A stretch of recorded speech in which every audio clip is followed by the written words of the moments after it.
Whoa, look at that. Ooh. Look at that. What a beautiful thing that is. Little coal tits. Look at that fluffy one there. I know, it's massive, isn't it? It's got a fluffy backside. It's got a very fluffy backside. Oh, superb, isn't it? Do you know what I've got? I haven't got a fluffy backside. No, I know No. what you've got. I've got the world's soggiest digestive biscuit. I've got the world's wettest binoculars. I've got the dampest piece of lemon drizzle cake that you'll find anywhere in the UK at this point in time. It's in fact it's in its own little lake at the moment. My lemon drizzle cake, you know. Thankfully, because they're wrapped, I've got a couple of fresh vegan wraps here, you know, ready for action.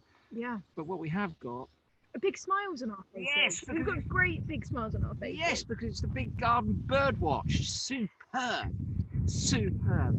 Undoubtedly one of the best citizen science projects anywhere on the planet. Exactly. And welcome to a 2-day extravaganza. Today and tomorrow, we're live on Facebook from 9 a.m. to 4 p.m. There's going to be some amazing activity going on. We'll be live on YouTube. And of course, as well, there's going to be some great wildlife action too. Live cameras from some of the best RSPB reserves around the country. Yeah, we've got live wildlife cameras. We've got special guest Emily Cam coming up. Yeah.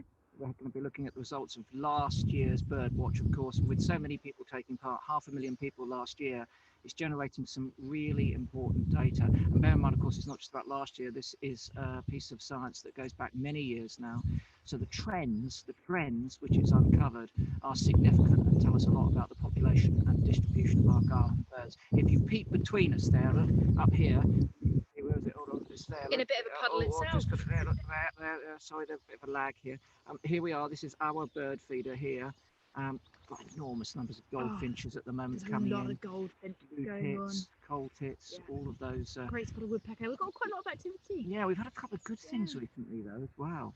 Well, you've been very excited about the wood pigeons. We've got a flock of wood pigeons that come down, Yeah. and there's about 100 of them, and they just kind of litter the ground. I mean, they're everywhere on the ground here, feeding on the acorns. And you're at the window getting so excited by wood pigeons. It's my flock, Yeah. and they come in, and then sometimes when we come back with the dogs from walking, they all take to flight, and all of their wings sort of applaud like that. They take to the air. I'm quite a fan of the wood pigeon, and interesting you should say that, Lise. Long before your time on the Big Garden Birdwatch, the wood pigeon was not a bird that featured very highly, because when I were a kid, All those years ago, in a sort of really poor northern accent, frankly, they didn't come down in our gardens. They'd hover around in the trees, but they're too scared to come out. We've seen a change in their behaviour. yeah, I've seen lots of changes, and that's why citizen science with the Big Garden Birdwatch is so important. Of course, from Friday to Sunday, we've been asking everyone to take part. Look out into your gardens, note down the species that you're seeing, and fill it in on the RSPB website. It is so important because in order to judge how our populations are doing, we have to know how they've been. So every entry counts, and it's really great fun as well. Yeah. And if you go to the RSPB's website, as Meg said there, there's identification guides that will help you if you're new to all of this. And we hope that lots of new people are joining in, doing this for the first time. Of course, that would be fantastic. Yeah. Well, lots of people are saying hello. We've got lots of hellos coming in. We've got Lorraine from Shropshire. We've got Janet from Staffordshire. We've got Jules and Ava. We've got Georgina, Caroline, Mandy, Mel, Karen, Diane. Hello, everyone. Thank you for joining us on this. We hope you're a bit drier. Well, we hope you're dry. But most people would be sane enough to stay indoors, you see. Some people. Yeah. Not us. But I had this thing that I wanted the feeder in the background, and I didn't want to be sat in the kitchen, so I got up early and came out with a brolly. Early? Yeah, brolly. Well, I had no choice. Yeah. So it's all right. Bit of rain. You've got to make the most of it. Look, we should crack on. Before we get into telling you how to do all of this sort of stuff, let's see what we've got coming up. And Indy Green's going to be joining us as well. Yeah, good old Indy. Indy featured on the Watches recently. He's a fantastic young naturalist. He's an amazing presenter. Yeah. And he's going to be showing us how he does his garden bird watch, which is really great. Yeah, superb. Indy's got a top little hide. I tell you what, if we had Indy's hide, heated hide in his garden, we'd be a lot drier than we are now. It's a good Why haven't we got a heated hide? Why's Indy got a heated hide? We're out here in the wet. I don't know. Indy? We should have thought of that. Indy, come on, send us your blueprint. Yeah, send us your blueprint. Get your mum and dad down, whoever put the hide up. Yeah, come build us a down hide, here. He's gone. I'll tell you what, should we go to our 4-way split? Because we're looking at canvas from all over the UK. So let's see what we've got at the moment. So that is Lock Garden in the top left-hand corner there with those coal tits. I've had the pleasure of going there myself. There is a fantastic number of birds that come in there, including the crested tit. Yes, So we can keep our eyes peeled. Blue tit there as well at the moment. We can keep our eyes peeled on that Loch Garten feeder. Of course, at the moment, with everyone locked down, I imagine only a very small number of people would effectively be allowed to go to Loch Garten. But as soon as the lockdown is lifted, then these are the sorts of places that we'll all enjoy getting back to, of course. Yeah, I was there in September, actually. Yeah? I was there in September. I went to visit Loch Garten, and I have to say, I did see a crested tit, and it was lovely. Yeah. It was great. I had a really nice time. So, of course, when we're all able to visit, it'll be nice to get back. Strange thing with crested tit, aren't they? I mean, you know, they occur in that part of Scotland, but they never move out of it. Yeah. Records of crested tit outside Scotland in the UK are as rare as the excrement produced by a carved wooden toy horse. I wondered where you were going with that then. Yeah, I sort of got my way out of it at the end there, but I mean, honestly, those records are so sort of, look at it. Okay, so next up is Wildlife Kate's Black Isle camera. Wildlife Kate, as you know, runs cameras in her garden, but she also has a few others scattered around the UK. Different selection of species there. Look what we got. Looks like a goldfinch on that feeder. Yeah, chaffinches beneath, of course. What's that popping in there? Is that done? I just saw that. I can't. My glasses are so covered in rain, I can't even identify common garden birds. Honestly, blackbird. Oh, no. Yeah, looks great. Look at all these feeders. Golden oil, golden oil, yeah, red golden kite, oil. red kite. Yeah. Chris, I think you need to change your prescription. No, I think it's the fact that I'm completely covered in water. Anyway, superb stuff. And remember, when it comes to the Garden Birdwatch, it's not about rare species, actually. No. It's not about big numbers of species. It's about what you've got. And also, I have to say, what you haven't got. Yeah, lack of data is equally as important as data itself. Because if it's not there and it has been, then, you know, it's important that we know about it. Exactly. So if you do your Big Garden Birdwatch and you sit in your kitchen and you're just unlucky and you only see one robin, one chaffinch, one blue tit in the course of an hour, please send that data in. That is just as important as if you're sat in your kitchen and you look out and you actually can't see out the window because it's smothered in blue tits or something like that. Oh, I've got my Big Garden Birdwatch mug. Yeah, what's in it? A hot Ribena, keeping myself warm. I don't drink tea or coffee, so when I like to keep warm, it's hot Ribena. It's very nice. Yeah, I'm not a fan of that particular beverage. Delicious. Only because it stains everything when it gets on. Okay, so I've got the obligatory vegan hot chocolate here. Yeah. Oh. Is it good? No. Guess what? What? It's freezing cold and been diluted by about 10 inches of rain. Right. Anyway, there you go. Great mug today. I tell you what we got next coming up. Then let's have a look here. I tell you what. Yeah, this is a good thing. Before we get too far into the program, we ought to see the data this generates. Should we take a look at what happened last year? Because all the data from last year's Big Garden Birdwatch was crunched, and they've got a league table, sort of a top of the pops countdown. Let's take a look at last year's results. It's time to reveal the Big Garden Birdwatch results 2020. Dapper in black and white, it's the magpie in 10th place. Flying in at number 9, a new entry for the long-tailed tit. A favourite in the garden, the robin is in 8th place. Coming 7th for another year, it's the great tit. In 6th place, that colourful charmer, the goldfinch. Hopping down 1 place to 5th, it's the blackbird. Moving up 1 spot, the wood pigeon takes 4th place. Dashing into the top 3, the blue tit is in 3rd place. One of our noisiest songbirds in 2nd place, it's the starling. But in 1st place, for the 17th year running, it's the house sparrow.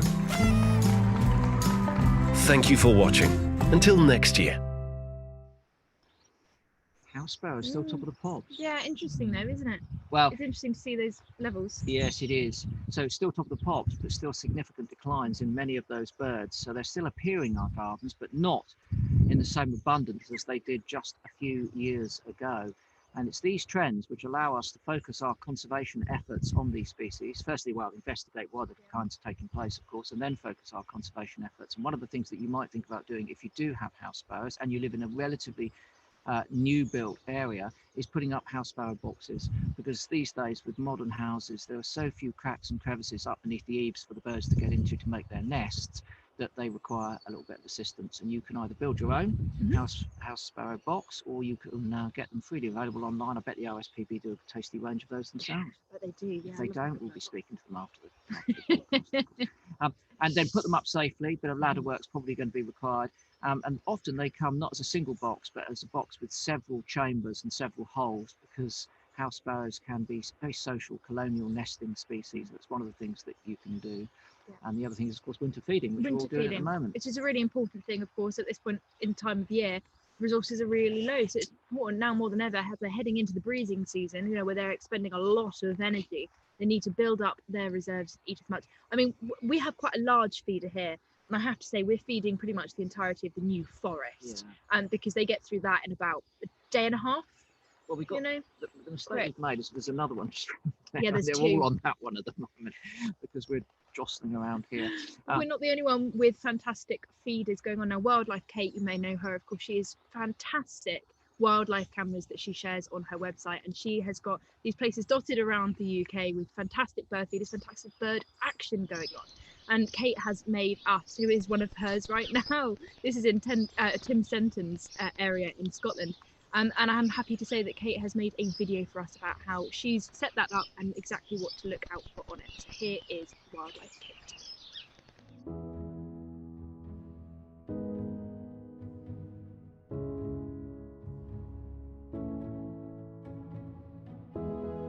The Hillock Head feeding platform is situated in a stunning location at the Dolphin View holiday cottages on the Black Isle in Scotland.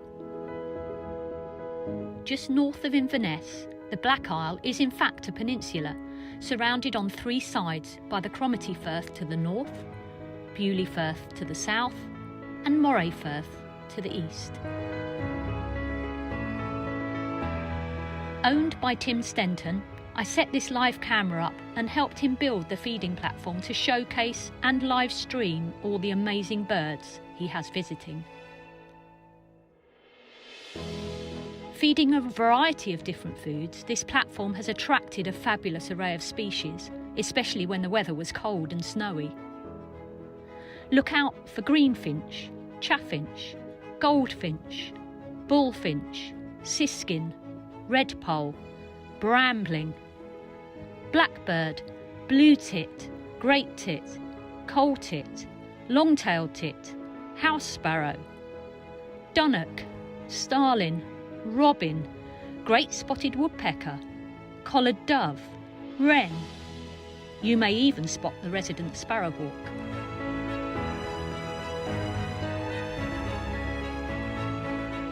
Thank you, Tim, for maintaining this platform and sharing your wonderful wildlife on the live camera stream.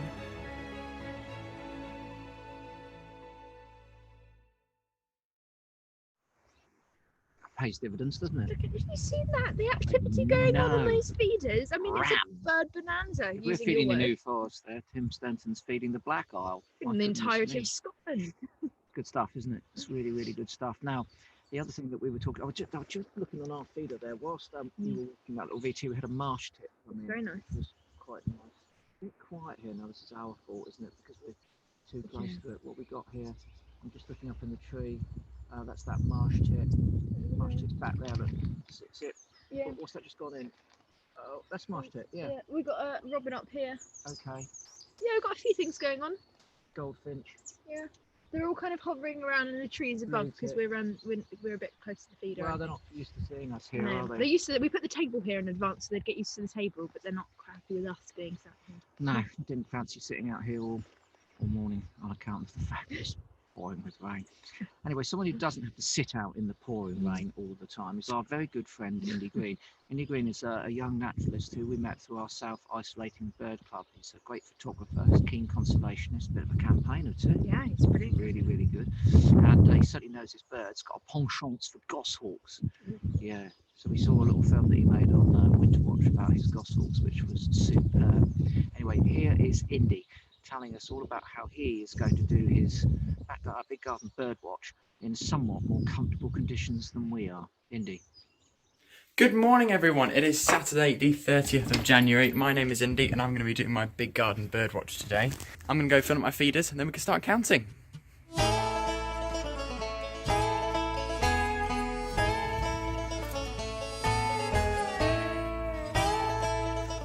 So this is where I'll be based for my big garden birdwatch this year. My very own bird hide. And this is literally just a shed that my parents kindly converted. And I have a flat at the back which looks over the rear of the garden. And then I have another one here which looks over the front where my camera can go. I've got a window. And here I've even got a heater so I can be nice and toasty. And it's also got a fantastic perspex roof so I can see any birds flying over. Oh, like that one there. So, I've got my notebook, I've got my camera, I've got my binoculars. 1 hour, starting now.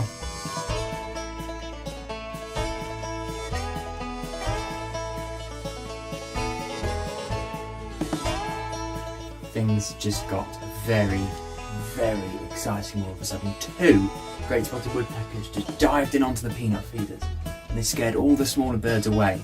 Now one of them is sat on a fence post just about 20 metres away, just chilling out and enjoying the sights, having a little shake, and oh, there it goes. One bird I've already seen loads of this morning is this lovely goldfinch. Just look at those colours, absolutely stunning birds. A friend of mine actually always describes them to me as though they've dipped their head in a jam pot. You see that vibrant red head there? Absolutely brilliant. And I've actually been lucky enough to have seen 31 goldfinches this morning. So my hour is almost up, I've just got a few minutes left, but I've actually had quite a haul this morning of fantastic birds. I've had great spotted woodpeckers, I've had 2 of those, 2-pied wagtails, like I said, loads of goldfinches and chaffinches.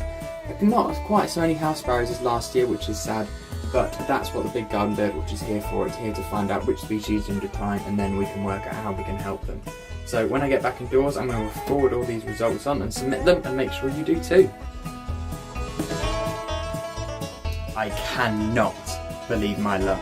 I had about 1 minute left on the hour and look who turns up. This absolutely stunning lesser redpot. Look at this little fella. I turned up with the goldfinches. It only hung around for 1 or 2 minutes, but just long enough for me to get some footage and photos of it. Absolutely brilliant. I bet Chris and Megs can't beat that.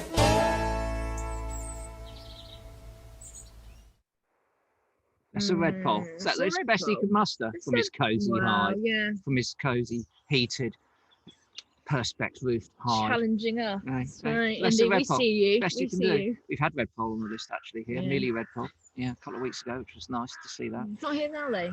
No, it's not here now. No. But hold on, the hour's not up. You know, That's true. always live in hope. We can always live in a lot of hope. I'm trying to think the best bird we've seen here so far. Little egret. Little egret, that what? Hey, yeah, come on, Indy, stick that. Yeah. Honestly, little egret. Little egret. We did get a little egret, didn't we? That was nice. Yeah. Trying to think. We got sparrowhawk too. Sparrowhawks good. was We haven't nice. been here very long, so our list is growing rapidly. Finding new growing things to add to rapidly. the garden list every time, which is always a nice. I'll tell you what, should we go to our live cameras? Let's go to the camera that's at the RSPB's Salt Home Reserve up in the northeast of England. It's a fantastic place, and look at that, you can see the reserve beyond, and that's a good view, It's a isn't it? great view, isn't it? Look at this. Because that says a bit about the reserve itself, Beautiful. not just the feeders. Yes, it's on the northeast Look coast. at all those. Look at those know. goldfinches there. And it's a top place to visit when that's permissible again, of course. Beautiful. Looks like they're getting lots of goldfinches and have They are. There's 1, 2, 3, 4, 5, there's 6 now. Yeah. Oh, 7. No. 8. Well, that's the thing. People have got to count the maximum number One, two, of three, each 4, 5, species 6. that they see in the hour. I think that's 7 there. Yeah. But remember, we're just taking a 8. little glimpse of this. Yes, a Oh, little hold on. glimpse. Everything just Oh, and we have a pigeon scarpered. Wood pigeon down on the wood pigeon, ground yeah. there, look, which is nice. wandering in. What a lovely view. Yeah, this is a reserve. Obviously, it's northeast coast. So you would expect maybe a few. What's that down? Look, peeping in. It's a They're duck. peeping. No, look down on the bottom Oh, right hand yes. side. It's a duck of some and species. there's 2 of them. Are there? Yes, one here on the corner coming in, and one up behind the vegetation. Oh, I can't quite see from the camera which species that is. Oh, and a those are third. coots. Oh, it's We have a coots. coot. It's 2 coots, but there's coots. definitely There's a different- wildfowl there. That's quite something to add to your list, isn't it? Oh, there's 4 of them. That's a good one, isn't it? Yeah. 4 coots there, and the beak and breast of a brown duck, undisclosed species as yet. Unsure. If it could move in a little bit, a few steps to the left would be nice. Like Salt Home, very much. Yeah. It's an interesting area, very industrial there. Lots of reclaimed industrial sites that are top top for birding. Been up there a few times. It's really good. Good in the winter. I've seen lots of, because it's on that coast. When things get cold on the continent, quite a few species come over. I've had redhead smew there, which was quite nice. Golden eye, I remember seeing there. I've never been there in the summer, to be honest with you. Okay, hold on. What's that? There's another coot at the bottom there. Oh, there's mallard there. Look, peeping. I can see where the coots just walked. That looks like male mallard. Yeah, male mallard. So that's probably a female mallard on the other side. Just can't quite see. Yeah. And then what do you do here? Because you're peering out of the window. Yeah. You've got those mud flats beyond. Essentially, I mean, that's not your garden, is it? I don't know. Well, it depends where your house is. Do you think that would be fair to count redshank and dunlin on your If you can garden? see it out your window, or if you can see it while sat in your garden. Yeah. Does that? Yeah. Okay. I just think that. Maybe. I don't want to garden perimeter. cast aspersions, but I'd say that Saltholm would probably be cheating. Saltholm might be cheating. It's got a big old view there, isn't it? I mean, that's taking the whole concept of a garden bird watch a bit far, but it's great for us to be able to work see in the them. RSPB garden, isn't it? I tell you what, one species that they do get here as well, which is super and duper, is tree sparrow. Yeah, like a tree sparrow. Yeah, 90% decline though since I was a kid, without the faint northern accent. Do you know what? I remember finding a tree sparrow's nest in Riverside Park in Southampton. Yeah, in about 1973. So there it is. There it is. There's the tree sparrow there. Little spot, you see. It's beautiful. Plain chestnut crown with that little spot on its cheek. It's got a beautiful colour. Yeah. I love the colour of its head. Yeah, charming little birds.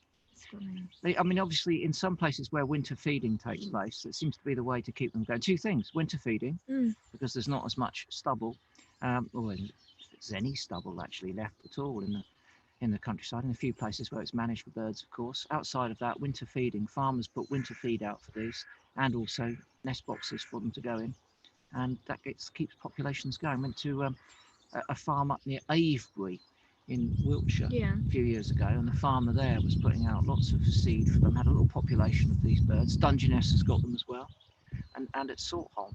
But to see one of these, and put it on your it'd be a very special big thing. garden birdwatch list would be pretty special, I have to say. That would be the cherry on the big garden birdwatch cake, wouldn't it? Stunning word. He's a beautiful bird. Stunning. Lovely to see. Such a Stunning thing. little thing, yeah. No chance of us getting one of those, I don't No, think. At this I point. think very unlikely. Should we go to another live camera? Yes, well, why not? Okay, let's go Loch Garten. Loch Garten, of course, one of the RSPB's most famous reserves, because in the 1950s, ospreys returned to breed there, and the Operation Osprey went into play, and they were protecting that nest there. Goodness me, when I was a kid, it was so exciting. Every year the birds would come back. There was all this shenanigans with egg collectors, vandals tried to cut the tree down. The efforts and endeavours of the volunteers and staff at Loch Garten were absolutely amazing. And today, of course, it remains a fantastic reserve up there in a little bit of Caledonian forest. Still got Caper Cayley there. Oh, Caper Cayley, yeah. Oh, yeah, Caper. Yeah. You always I say Caper. Caper Cayley. Yeah.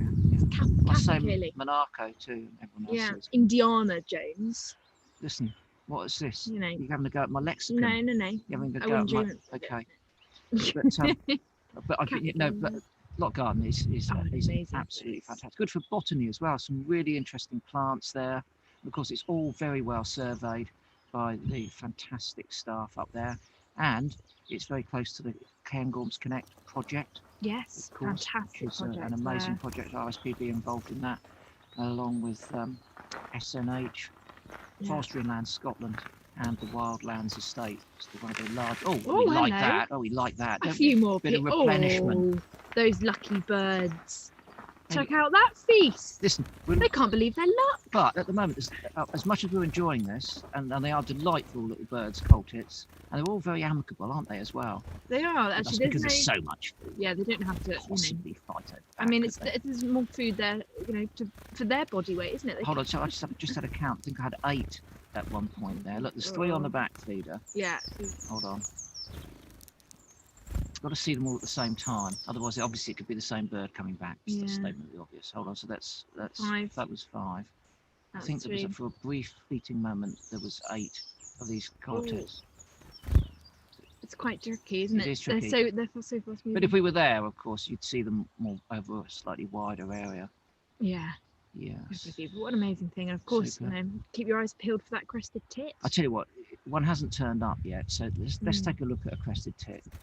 A gratuitous look at a crested tit. I think we've got to look at here it is. Oh, come on. You know, I think if you were a bird, you'd be a crested tit. What are you saying? Well, because you've got the hair, you know, particularly in your younger years, you had the Mohican and everything, didn't you? So I think it's a great bird. Never saw myself as a small passerine, but Did I you mean, no, not really. But you know, I'll take it. I think it's a pretty funky. Charming little birds, yeah. And as I was saying earlier, restricted to this part of the UK, and there are hole nesting species, but they like to excavate their own hole. So they have to find a piece of pine, invariably a standing pine stump, which needs to be rotted, because obviously they can't. That little beak, it's not a woodpecker. They're not going to peck into living woods. They need a rotted stump, and they will peck into that and excavate their own hole in the springtime. Beautiful thing. Yeah, look at that.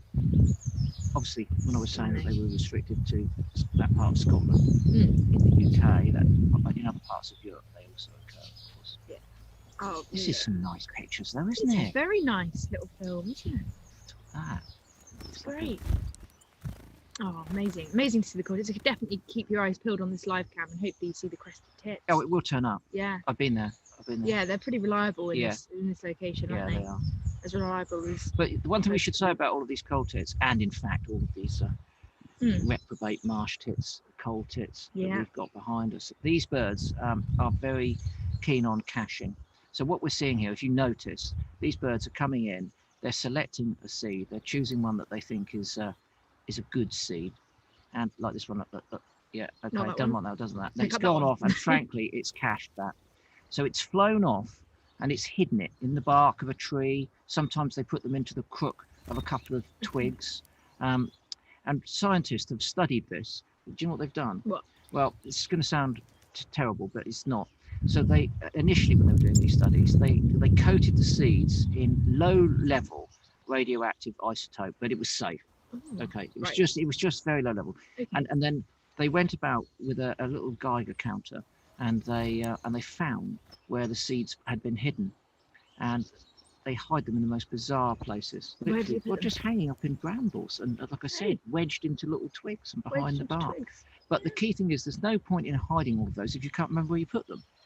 And what the studies revealed is that these birds had a remarkable capacity to re-find the seeds. But of course, not all of them they find, and many of the seeds therefore germinate. So when you get back to Lock Garden after lockdown, it's going to be awash with sunflowers. There'll just be sunflowers growing out from behind all of those. Well, squirrels find some as well, and sunflowers not do too well up there. But no, in a natural situation, of course, the seeds that they would be caching would be pine seeds. Yeah. And they would then germinate, those that are cached near the ground. And that's one of the ways that the forest is maintained and the seeds are dispersed by these avians. Beautiful, isn't it? Everything's got its function. It's lovely to see. Lovely to see that. Now, lots of questions have been coming in from you, so I thought we'd read out a couple and get through a few of those answers as well. So we have one question coming in saying, any tips for window feeders, please? I don't have a garden, and the window feeders are only attracting the pigeons. Oh, really? Well, you can get small perspex window feeders that you have suckers on. And the ones that I've seen, you couldn't get a pigeon on without it being a destructive, a destructive visit from the feeder. It's about training the birds. It's about bringing them to your window. You may well find, if you've got a window, you may have to put the bird feeder, somewhere close to it so they can find it before they come up. But I've seen remarkable pictures of robins coming to mealworms in feeders on people's windows with their nose just the other side of the glass. And on that account, they are a fantastic way to get very close to the birds. They are, definitely. Mealworms are a really good kind of source. So I've seen them a lot on kind of window feeders, and they seem to work really, really well. I mean, it is consistency and it is persistence. And make sure that the food is always there, because the birds will get used to it if it's a constant resource. Yeah. And initially, if you're starting to kind of get the birds coming in, don't be too active behind the window, because they might be a little bit nervous. And of course, as they get more confident and more comfortable, then you can kind of get closer and have a good look, with doing it obviously safely and not interfering with the birds too much. But it's a great way to have a good look at them. And when the RSPB centres are open, open for business, they Yes. often have shops where you can buy those sorts of feeders. They might be available online as Yeah, well. probably. Yeah. Yeah, have a Just good check look. out the Have a good look. RSPB's website. You might be able to get one of those window feeders there. Here's Not an- very expensive, no. and they can pay dividends. Just had a sip of very, very cold vegan hot chocolate out of Yeah. my mug there. Look at that. Okay. I just had another one. Tell you what it's like. Shall Yeah, go on. I'd love to know. I? It's awful. It's okay. awful. Yeah, my Ribena gone a bit funny as well. We know when it's heated and then it cools down, it doesn't taste the same. Well, I Is it wouldn't know. normal I haven't had Ribena since I was a child. Well, I would offer you some. But Wait, I hey, know look. you Look in the background. Look. won't. Oh, do you see them? all those They were beautiful goldfinches, birds, weren't they? yeah. Loads of goldfinches on our feed. I'm just going to turn around slowly, Oh. sneakily. Please, yeah. Have a look what we've got there. I'm trying to be as quiet and as Goldfinch. There's coaltit on the ground. There's blackbird, robin. Blackbird's a bit perturbed by us. Goldfinch is all coming in. flocking back now. Look. There we go. Oh, was that greenfinch? It was a bigger Where one. was that? It went back over towards the larch. We've got a chaffinch on the ground. Oh, look, oh, hold on, siskin, male siskin there. Look, second port down on the left. Oh yeah, no What a skin. bird. That's male nice, isn't it? siskin. That's a nice one. Tiny Very little good. finch, very dainty little finch. We like that. Right, we'll do one more question quickly and we'll do a couple at the end as well. Why does my blue tit flutter up and down but by my arch that has a mirror most of the day, every day? Well, that's a very good question. Robins are territorial all year round. So throughout the spring, they occupy a territory of about half a hectare. During the wintertime, that area is reduced to about a quarter of a hectare. But they are very, very, shall we say, feisty birds. So if they are looking in a mirror, they are potentially seeing an intruder into their territory and therefore having a bit of a go at it, telling it to kind of, this is my space, back off a little bit. So that's what the robin will be doing. And Yeah, if but it you is said doing blue itself in the tit. mirror. Oh, sorry, blue tit. It's the same thing. I mean, Yes, it is the same thing. It is the same except thing. that the So I blue read tits robin. aren't territorial all year round. No. But that's definitely it's seeing a blue tit. Now the question Sorry, is it seeing itself and thinking that's me? Probably not. Probably not. It's probably looking in the mirror and thinking that's a blue tit. Mm. And perhaps you have a nest box in that area and it might be thinking of claiming that nest box at some point in the future. Yes. So as a consequence of that, it's displaying. And we often see this. Wagtails are famous for, which will park near a river sometimes. Grey wagtails will come and flutter in the car rear view mirrors, won't they? Yeah, they will do. You can see it. They can be very territorial when they're seeing their own reflections. Yeah. They are. That's had a grey wagtail recently that Has keeps he? coming to, yes, and it keeps coming to his balcony, and it's a bit worrying. I told him to draw the curtain. There wasn't. Our black isle feeder again. We've got like a robin on the bottom there. Got coaltit, Skin. got Look at that. blue tit there, got chaffinch. Rambling, look, lower right. Oh, yes. What a bird. That's best live bird of the morning, isn't it? I love a brambler. The dappled nature of it on its back is so beautiful, Do isn't you know, it? I saw one here in November. I saw one Very good. on a nearby farm in November, and we've seen none since. And I've had my I've had my eyes peeled on the chaffinches in the garden the whole time for a brambling, trying to put that on the list. But that's nice. Look, that one in the middle of the frame now. What a beautiful bird. Chaffinch there for comparison. Obviously, relatively close relative of the chaffinch. It's a finch species that comes from Scandinavia in the wintertime. Goes back there to nest, although on occasions in Scotland they have stayed to breed, and they will sing here before they fly back. Sometimes they'll go into breeding plumage. Males have a fabulous black head, and they will start singing. So if you're lucky and you're in that part of the world, and you get one that hangs on to May before it just leaps over the North Sea back to Scandinavia, they will actually sing in the UK. I've not heard it myself, but I know that happens. That's nice It'd to be see. lovely to Isn't it? hear, wouldn't it? Okay. Lovely thing. Okay. Should we do one more question then? Let's do one more question. Let's do one more question. Well, this isn't so much a question, but this is quite cool. Okay. Elaine was on her morning walk this morning and she saw a honey buzzard. No. She saw a honey buzzard. That's impossible. I'm sorry, Elaine. I'm not going to put my foot down here. Well, I tell you what, it's already down. Because honey buzzards are migrants, and that would be, all the honey buzzards at the moment have gone back to Africa. It's a common buzzard, I fear, that you've seen, Elaine. I mean, it's still nice to see it. Yeah. Did you just make that up? No, I didn't. I've been sent in this statement from someone who's Kate, who's managing our social media. Right, so Elaine believes in a honey I'm sorry, buzzard. Elaine, to shatter your list today. But no, honey buzzards and migrants, they arrive very late and they leave pretty early, not here for very long, and they will migrate back to West Africa, places like that. So that would have been a common buzzard. Still nice to see. Yeah, obviously. love a buzzard. Yeah. Love a buzzard. It's good. Now, of course, seeing birds around is so important for us. It improves our mental health. When there's big biodiversity in our gardens, we know that instantly our mood is improved dramatically. I know that just watching this feeder out of the garden, I just puts a smile on my face instantly. This morning, doing the big garden Birdwatch massively put a smile on my face, and I'm certainly not. Well, you are smiling, and at the moment, let's put things in perspective. Yes. You're wet. I'm wet. You're quite cold. You've got cold Ribena. I've got cold Ribena. You've got soggy digestives. Digestive. You're not interested in the vegan treats because you don't eat them. No. And all I've got to tempt you with in a minute is a drowned drizzle cake. Yes. But you're still smiling because of the birds. I'm still smiling. Here we are. Because the birds are fantastic and they're singing. They're singing their hearts out. They're There is a robin.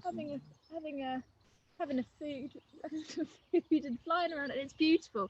And the rain has stopped, which is nice. Listen. Wood pigeon calling. Yeah. Pigeon calling. See, that puts a smile on my face. I love that cuckoo. I won't try, but I love the cuckoo of the wood pigeon. The cuckoo. That low, repetitive, monotonous song. I find that really therapeutic. Yeah. Anyway, get on with your link. Sorry, Really good. That's all right. You could do that. Yeah. Now, Dr. Amir Khan is a very good friend of ours. He is a fantastic doctor. He's been working throughout the coronavirus pandemic, but he's also a very keen naturalist as well. He's got a fantastic garden. So here is Amir to tell us a little bit about how birds make us feel happy. Now, watching garden birds is great for our health. And it's not just me saying it, it has been proven over and over again scientifically. Studies have shown that spending time with nature, birds, watching the birds is really good for our mental health. It can reduce things like anxiety. It can help with depression alongside conventional medical therapies as well. But actually, being out, just watching the birds, engaging in the activity, thinking about it, can actually reduce things like the onset of early dementia. It can slow down the progression of dementia as well. And what it does, the physiology behind it really is that watching these animals, watching these birds, spending time with nature raises our serotonin levels. And that's something called a neurotransmitter that's our happy neurotransmitter, essentially. That makes us just feel calmer, happier. And we are, we might live in urban jungles. I've got a busy main road behind me here, but it doesn't stop the nature from coming in. If you provide the space, it will arrive. And we're natural beings. We're supposed to be with nature. And it just connects you back with that kind of old ways that we should all be doing, and we've just kind of forgotten about a little bit, I think. And from a personal point of view, I've been a GP through this pandemic, and I was seeing patients in nursing homes, seeing my patients with coronavirus symptoms, and it was very, very stressful. And I really found that spending time in the garden, watching the birds, made a massive difference to my mental health during the peak of the pandemic. Some wise words there from Amir. It's really important that we get out and engage, not just walk out in it, but stop, look, listen, and just connect, because that is when we get the most benefits from it, and that serotonin release that makes us feel good. And quite a lot of people have been telling me recently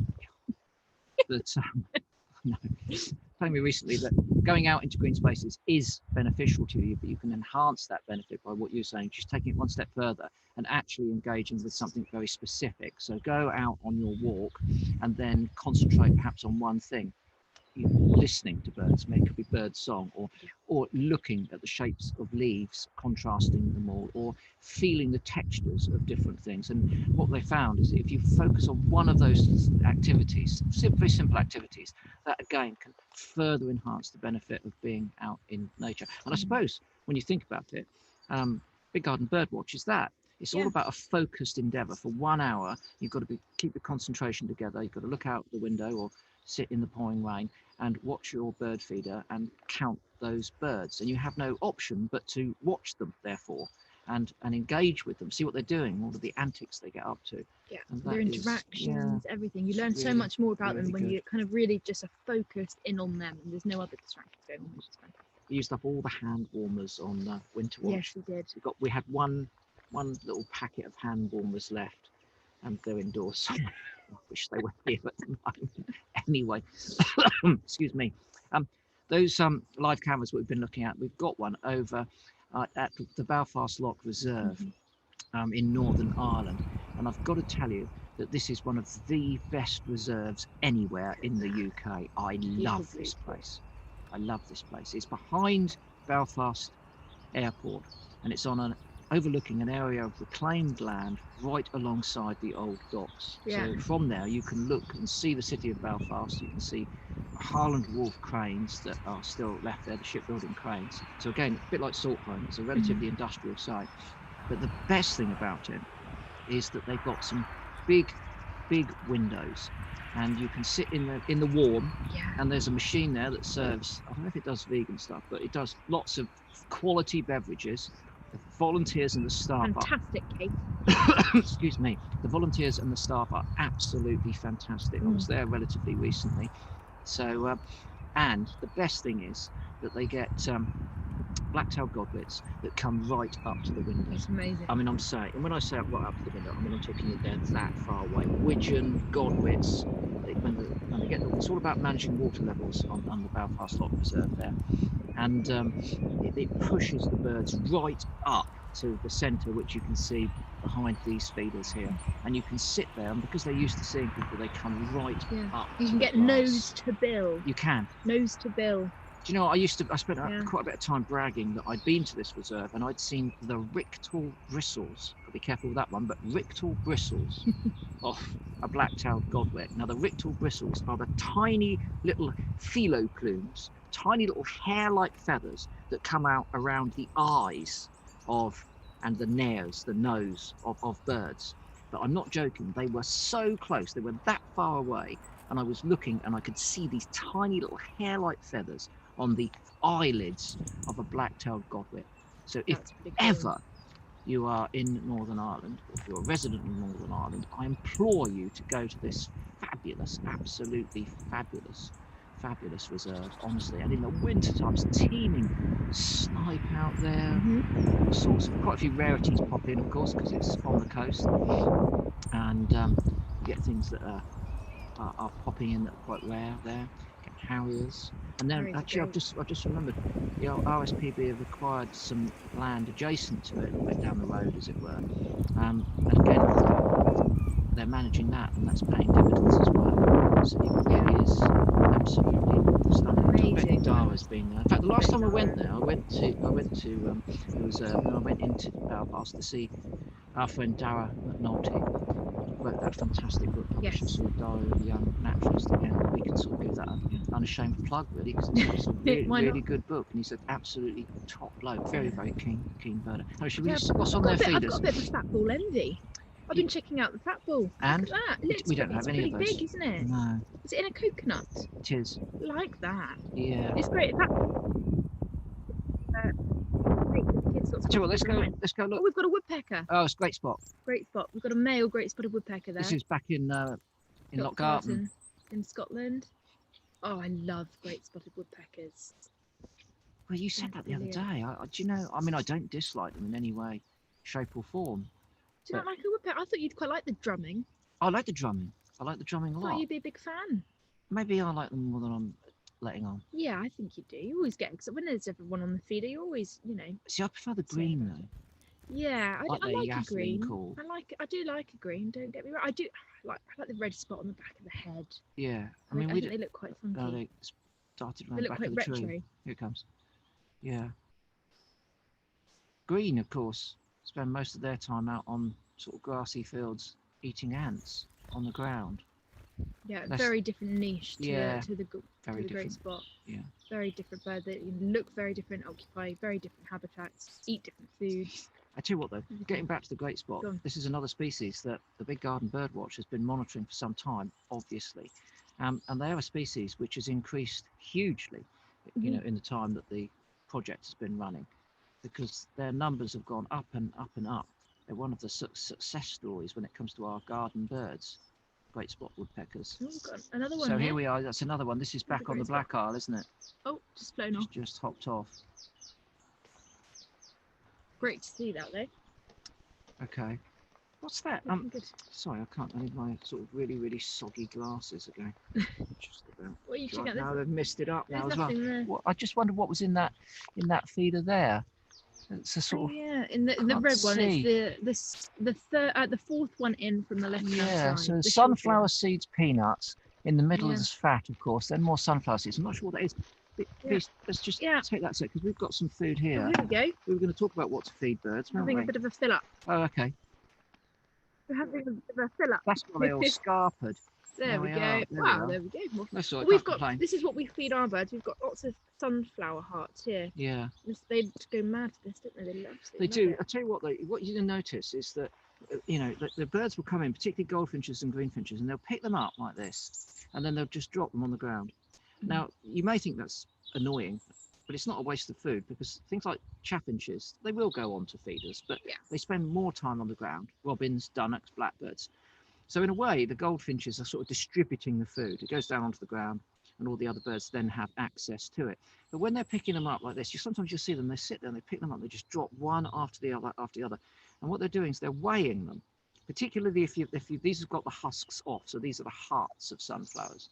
But if you buy sunflowers with the husks on, they will pick them up and they'll weigh them to see whether inside there's a chunky seed like this or a little shriveled up seed that they're not so interested in because they don't want to spend the energy removing the husk if the seed inside isn't worth the effort. They spend more energy opening it than they would get from the reward. So they weigh them, and that's one of the reasons why they drop them on the ground.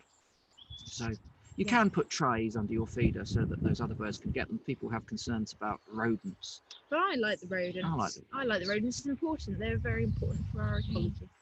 So we've got sunflower hearts. You can feed all sorts of things. Obviously, peanuts are a staple. You can get the black. Some people prefer the black sunflower seeds. And then you've got your natural sunflower seeds. Niger seed has become very popular. So this is a seed that you put in a different sort of feeder. So you need to get onto the RSPB shop for a Niger feeder. And it's got much smaller ports. And it's a sort of a replica Niger of an alternative. Alternative's the word. Alternative to thistle seeds. And it's great for goldfinches. Yeah, it's good. Mealworms too. Mealworms are pretty good. Yeah, mealworms fat dried too. or alive. Yeah. Either way, it's pretty good. So all this talk though is making me a bit peckish. Yeah. I'm a bit peckish. Do you know what? I might have a bit of the old. Do you know, it's a bit of a common theme, of course, as you're doing your big garden birdwatch, that you have to have a snack, and everyone's got their own favourites. You've got your lemon drizzle cake. Very drizzled. I'll tell you what, it's not only drizzled in lemon this morning, it's been drizzled in the heavens. I'll tell you what, got a bit of digestive. We're not alone in this. Lots of you have your favourites too. So yeah, I can taste the sky. Did you get me a piece? You don't like it? I do like it. You can have a bit of mine, I suppose. Thanks very much. Your soggy lemon drizzle cake. Seriously, I can taste the sky. Yeah, what is it? Very tasty. We're not alone in this. Of course, many of you have your favourites too. So let's have a little look. The best snacks going around. Ooh, favourite snack when I'm doing the big garden birdwatch. I'm a doctor, so I should be saying something healthy, but I'm not. I love a plate full of Jaffa cakes and a nice cup of coffee while I'm watching those birds because I get a visual feast and a food feast as well, so it's great both ways. I like a nice cup of tea and a fruity flapjack. I love doing my big garden birdwatch with a hot chocolate and a buttered toasted bagel. Victoria sponge cake, a big piece, not a small piece, but a big piece, and a nice cup of tea. When I'm doing big garden birdwatch, I like eating hot buttered toast. When I do big garden birdwatch, I'll be drinking lots of coffee and looking out for exciting garden visitors. I do my big garden birdwatch with a glass of water and a packet of biscuits, although I need to go back down to the shop and get some more because these are empty. So it has to be a cake of some sort, probably a chocolate brownie with a black coffee. I like a cup of coffee and a chocolate digestive to keep me focused. I will have the obligatory cup of coffee, probably not black grouse in my garden. A spicy, warm ginger cordial, probably. You have a very nice ginger cordial and with a squirt of lime juice and heat it up. That's the thing. Put it in a flask, heat it up so you can drink as much of it as you like. The ginger gives it a real kick. When I do the big garden birdwatch, I like to do it with a proper cup of tea, a couple of hot buttered crumpets. And a Twix. When I'm doing my big garden bird watch, it's got to be a cup of tea and probably about my weight in chocolate digestives too. Favourite snack? Grape caterpillar kebabs. Happy days. Now, I must say that no caterpillars were harmed during the grape caterpillar kebabs. It was a recipe that's made up, which is to make it look like caterpillars, which is fantastic. You know, I've never met anyone who loves cake more than Yolo Williams. He wanted a massive slice of Victoria sponge. He did.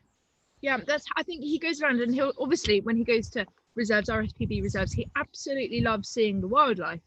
But a pretty close second is the cake that's available. Well, hold on. Go on. When we were at Leighton Moss, another great RSPB reserve in the northwest, the cafe there did them. They had a local lady, who made cakes, and they were sensational. They probably still are. Absolutely sensational. And we would go to the cafe and get slices of this cake. I mean, it started off a little bit of a cake competition, I think, in the RSPB reserve cafes. Yeah, it's become a bit of a thing, isn't it? Good cake. Birdies love cake. Yes, well, I think so. I mean, if you're out in the wet and cold, you're taking your walk, I mean, you want to sit down, you want to have a chat and tell people what you've seen. Coffee, hot chocolate, get dry, have a bit of cake. Why not? Generally, not quite as drizzled as this one. Quite a non-conventional breakfast, the drenched drizzle cake. Anyway, there we are. Nice thing, though. Shall we have a last little look round our cameras? What have we got going on at the moment? Let's have a look. Back at Lochgarten there. Still no crested tit live, but remember, you can keep watching these cameras all throughout the day. There's live camera action until 4 o'clock this afternoon. So that's over on YouTube. Yeah, you can find that. So when this Facebook event ends, you head over to YouTube and you can get up to date with all of this action. Yeah, which is brilliant. And if you will get a crested tit on here, I'm absolutely certain that one will show up at a certain point. It's worth checking out. Let's go and see great tit. First great tit I saw. Okay, so we're back at Salthome here now, and moorhen at the bottom there. We've got a mallard in and out. Moorhen skulking about, probably taking food beneath the feeders. Another moorhen on the right there. Bit of moorhen fracas there. Bit of a little disagreement. Oh, hello. Hold on, what's that we've got at the top? It's a little bit. Hold on. Oh, tree sparrow left.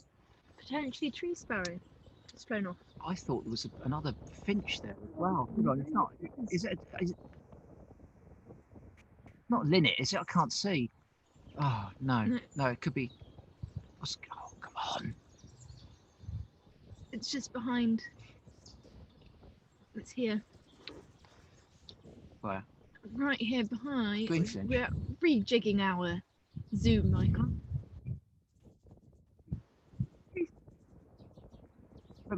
No. We've got something blocking it on our screen. Yeah, yes, that's got to be tree sparrows. Yes. What about that? Oh, that's a great one. Superb. Yeah. Oh. Look at this. It's all there. We've got wood pigeons going on at the bottom. Tree sparrow.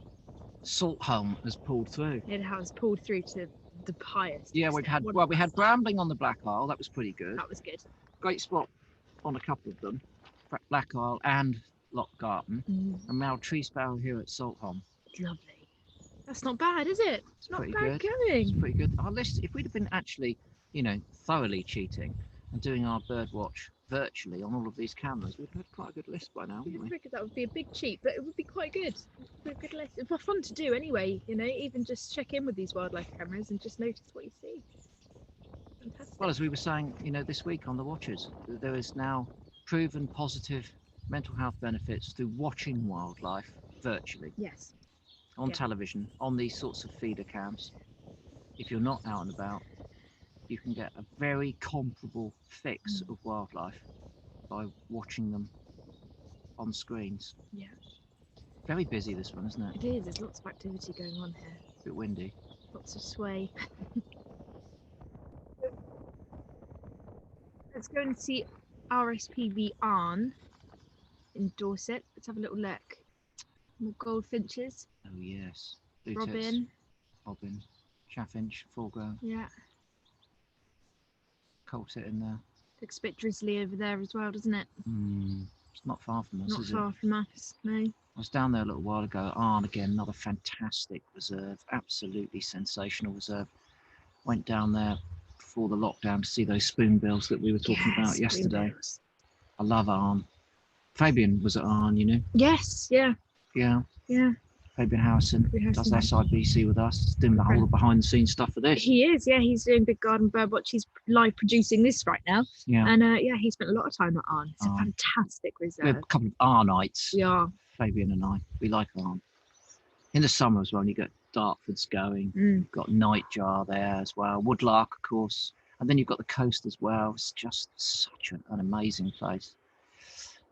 Goldfinch, obviously, there. Yeah. How many have we got? 1, 2, 3, 4. Great tit. 3 tits.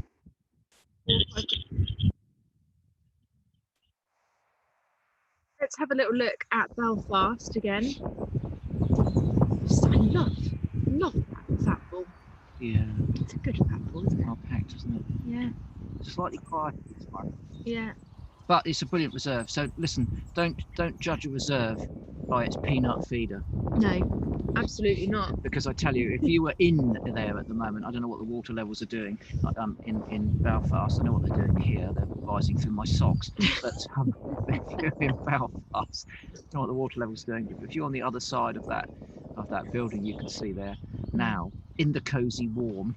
Peering out through the window, you would have an extraordinary experience. The RSPB have got such fantastic reserves. Honestly, when you think about it, it's so difficult to have a favourite. Arn, we've just been saying, Arn's so good, Garten amazing, Saltholm is just brilliant in the winter. It really is. But you know, I couldn't choose. Belfast. I don't think. Well, you know, if you seriously, if you just wanted to sit down for the day in absolute comfort, you know, and look out of a hide, I've got to tell you that the Belfast one probably takes the biscuit. Let's have a look at Black Isle. Look at that. Wildlife Kate's camera. Up in Scotland here. Chaff Gold. It's fantastic, isn't it? Blackbird coming in. Male there. That. From Goldfinch. Brambling on the left hand side. 2 bramblings. No, where? Chaff. Behind a fat ball. Is it? Yeah. Behind. Yeah. Okay, you're not stringing me, are you?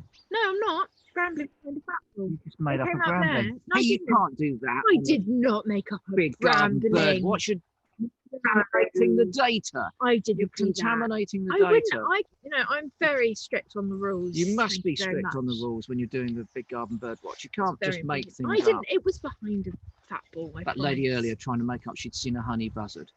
Trying to pull a fast one on us. Honestly. Elaine, wasn't it? Elaine, yeah. Come on, Elaine. Yeah. Can't get a honey buzzard past us. Yeah. Well, lots of people have had some good results coming in. Margaret's just messaged to say Yeah. that she's just finished her Big Garden Birdwatch. And they've got heavy snow at the moment, but there's still lots of birds on the feeders. They've got 9 greenfinches, 18 chaffinches, 1 redwing, and 2 great spotted woodpeckers, amongst others as well. So it's pretty good. It's pretty good, yeah. Pretty good, Any Margaret. more? Yeah. No, not many more coming in, but we do have a question. This is from Toby, aged 6. He would like to ask, why are birds important for our environment? Oh my goodness, where do we start? Where did we start? It's a very big question, isn't it? Indeed, It's yeah. a very important question. Well, okay, so we've got to think of their ecological roles. So firstly, they are important predators because they eat lots of things that otherwise would increase to such large numbers. They would defoliate most of the UK. Mhm. So they are part and parcel of a suite of species that regulates the ecology of any area. If you take them out, then you alter the balance of nature. Then, of course, they get eaten themselves. They're an important source of prey. Lots Other of other birds, birds eat them. Mammals. Or they die naturally and then animals scavenge them. It's important, but they're also important. Of course, what you see them doing here is they're eating seeds. Yeah. So they're really important for plants as well, in order to spread their seed around so that they can germinate in different areas. Very, very important. What about those missel thrushes Yeah, that we saw? the missel thrushes that we saw Eating mistletoe mistletoe. berries and kind of spreading them around. Yeah, spreading them around either on their bills because the mistletoe berries are very sticky, or in their poo. So very important thing. And then the birds themselves are a resource whilst they're alive. You've got parasites living on them and in them, Yeah. which are an important part of the ecosystem too. You've got to remember all of those little things. So yes, birds play an incredibly important role. In fact, some species, we call them indicator species, because the presence of the bird tells us whether that community is a healthy one. So for here, we've been looking at all of these small birds. There's a siskin there, look, on the black isle down the bottom there, male siskin, which is nice. We've been looking at all of these small birds. We haven't seen any predatory birds, but we know, obviously, that is it a greenfinch? Oh no, I haven't misidentified a bird live, have I? That's oh, it's a greenfinch. Brambling there, striped down the back. I told you there was a brambling, and I'm not alone. Maz has even messaged to say that she saw the brambling too. So. Oh, I used to be the vice president of the RSPB, but I've probably just been fired. Just identifying a siskin and greenfinch. That serves me right for having soaking wet glasses and a very, very wet arse, doesn't it? Oh dear. I've made a wet arse of myself. Oh, I don't know what I've got to do. Very long week. It's been a very long. Yeah, I think on that note. We're coming towards the end. I think it's the end. Look, the drizzle cake has been drizzled. That's coming to an end. I might have the last little nibble of that now. Yeah. So, it's my final meal. Got to go and do the decent thing. I've got to fall on my binoculars. Misidentified a greenfinch and siskin. Oh, goodness me. At least I didn't think a linnet was a sparrowhawk. That's important. That's important. So all those live cams are going to be live on YouTube until 4 p.m. So make sure you go on that. But we'll be back live at 1 p.m. We've got a Q&A session from the RSPBs, Luke and Samuel. So make sure you check that out. It's going to be really interesting to hear from them too. And tomorrow, Kabir's on, isn't he? Kabir, yes, we do. So we've got Notes on Nature live at 10 a.m. hosted by Kabir and RSPB's Jamie Wyver as well. So that's going to be really exciting. Kabir Cool is a young bird who lives in London. He does, yeah, and he's done the most amazing map of all the incredible places you can go to see birds in London. But he's a fantastic birder and a very good friend. So that would be great. You don't want to miss that either. You're watching this on Facebook. These cameras are live here until 4 on YouTube, and so you can join those after the Facebook stream ends, of course. But one thing we'd like to finish by asking you to do is take part in the Big Garden Birdwatch. Just takes an hour. All you've got to do is watch your feeder, watch your garden, any one space for that amount of time. Keep a note of all the birds that you see, the maximum numbers, so you're not counting them twice. And then you can send that information in by post, if you like, or you can upload that information. And the RSPB will crunch all of that data into some very, very meaningful science that will give us a far better idea of our garden bird populations and what they're up to. For me, it's great. I love the science. I love getting all the data, but I love the idea that this weekend, 500,000 people will spend an hour of their life looking at birds and appreciating them. Yeah. For me, that's, the science is brilliant, but that's probably even more successful. Yeah, it's important that we go out and connect, with nature that's out there. With and just spending time looking, engaging and understanding them is so important, because we have to understand them in order to kind of get that information, which is what the science is all about. And then of course we're better enabled to protect and look after them as well. So what a fantastic thing to go and do. So yeah, it's over to you really. So get your binoculars if you're looking out your window, sit down, get comfy, get your cup of tea. If you're outside, wrap up warm. If you're in a hide like Indy, well, lucky you. Have a great time doing it. Do you know what? I just thought something now. Go on. Well, no one's going to believe the data that I send in from the Big Garden Birdwatch, because they're going to think that I've got loads and loads and loads of siskins, and they're all going to think they're not siskins at all. They're greenfinches. No, they're gonna see your name and it won't be included. What do you mean they're going to take my data? They're going to take your data out. There'll be anomalies. Selectively remove their vice president's data because he can't tell the finches apart through his foggy glasses. Maybe we should dry your glasses off before we take part. We should dry everything off. Yeah. What do you mean? Yeah, dry glasses, everything. Maybe find those hand warmers that we left somewhere inside. Okay. But anyway, it's over to you. Have a great Big Garden Birdwatch, Have everyone. a great Big Garden Birdwatch weekend. Should we just finish looking at the black isle then? Yeah, why not? Let's have a... Yeah, so you can carry on watching those cameras on the black isle. Top place to see siskins. Right, we'll see you later. Have a good birdwatch, everyone. Bye.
That was absolute. That was so sketchy. That was so much fun though. I'm so glad we did it. It was such a sense of achievement. Like that was petrifying. Like that could have gone. Okay, like where it was. Yeah. You know, yeah.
Good afternoon, everybody, and really hope your Big Garden Birdwatch is going really, really well. We're having an absolute blast. I mean, if you've been with us since 9 o'clock this morning, then well done. You would have seen some amazing live bird feeder action, and we'll be seeing loads more of that later. Also, Chris and Meg this morning were absolutely superb when they were on from 10 o'clock. And of course, you can watch this all back. At the end of the day, if you've got an evening spare tonight, then you can watch all this fantastic stuff back. Now, this is our kind of Q&A. We're going to have a bit of a session to answer as many questions as possible in the space of probably the next sort of 45 minutes to an hour. We're having a lot of fun with our technical side of it, so we'll be trying to flip around our live cameras as well. And there's going to be all sorts going on. But I'm joined by Samuel, who you can see here. What's going to be going on, Samuel? Yeah, good afternoon, everybody. So we are live on Facebook and on YouTube at the same time at the moment. So if you have any questions, anything you want to do, drop them in the comments. I'm going to be here. I've got a few screens on the go, trying to get on top of as many of them as possible. We're trying to rattle through as many as we can in the next 45 to 50 minutes or so. It's been really good as well to see all of your photos so far. We're having loads sent in of what you're seeing in your gardens, how your Big Garden Birdwatch is going. It was really nice to see. We had a few come in, actually. We can take a look at in a second from you guys watching Chris and Megan's live this morning. Oh, here you go. Here's an amazing one. It's been sent in by Mark on Twitter. Look at that. Start them young, eh, Luke? Absolutely. And this one is actually my own puppy, Brody. He was very interested downstairs this morning during Chris and Megan having a look.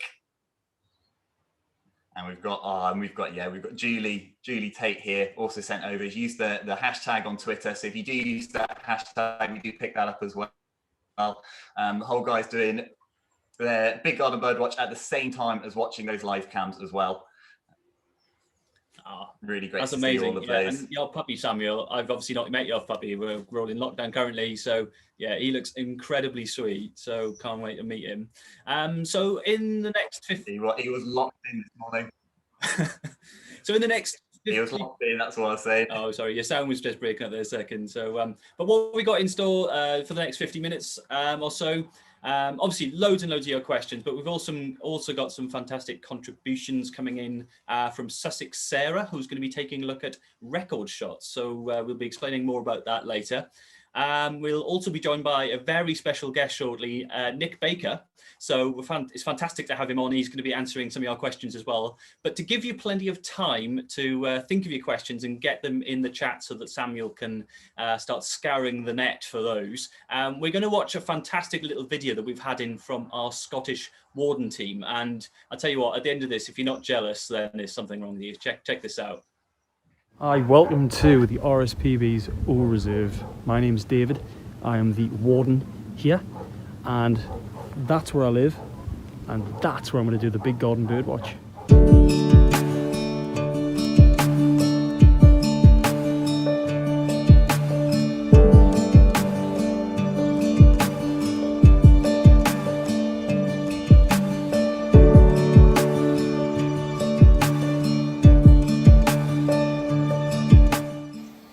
Oh, hello there. I'm Theo Jones from RSPB Inchmarshes. Hi, I'm Fergus. I work here at Abernethy. Hi, I'm Louise and I'm the Community Ranger here at Inchmarshes Reserve. Hi, I'm Ashlyn. I'm the Community Engagement Officer here at RSPB Loch Lomond. I'm Cat Owen Pam and I'm one of the wardens at Inchmarshes Reserve. Hi everybody, my name is David. I am the warden for RSPB Barronsaw. Today I'm not actually at Barronsaw, I'm in my back garden because this is where I will be doing my Big Garden Birdwatch. So for me the best time to do the Big Garden Birdwatch is now. First thing in the morning when birds are starting to get active. I'm here at the bird feeder and this is probably my favourite place to come watch birds. Particularly early in the morning, it's a very peaceful and relaxing place to be. When I'm doing my Big Garden Birdwatch, I like to do it from right here in my kitchen because I don't know if you've seen the weather outside, but it's a bit dreary and cold, and that's one of the beauties of what the Big Garden Birdwatch. You don't need to leave your kitchen or living room, you can do it right from the warmth of your own home.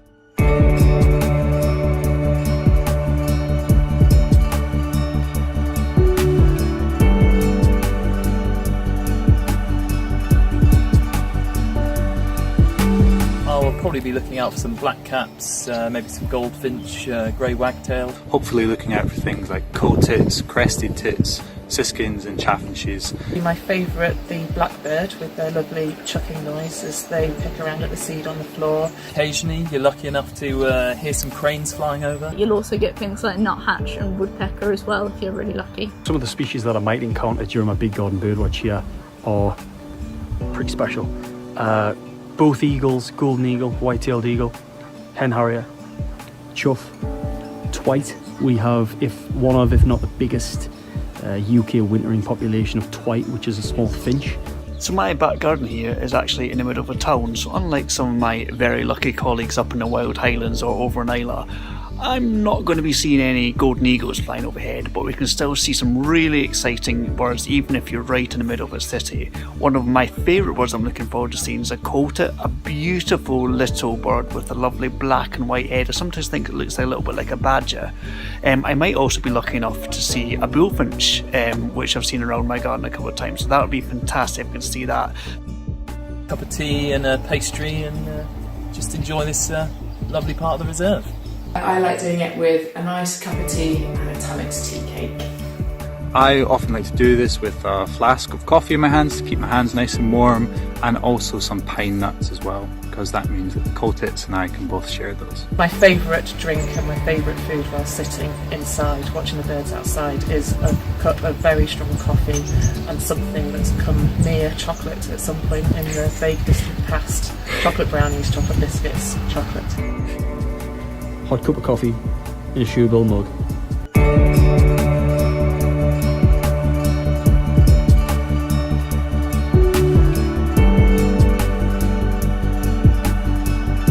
You never know, a rarity could have dropped into your garden that you might just catch first thing in the morning before it moves on.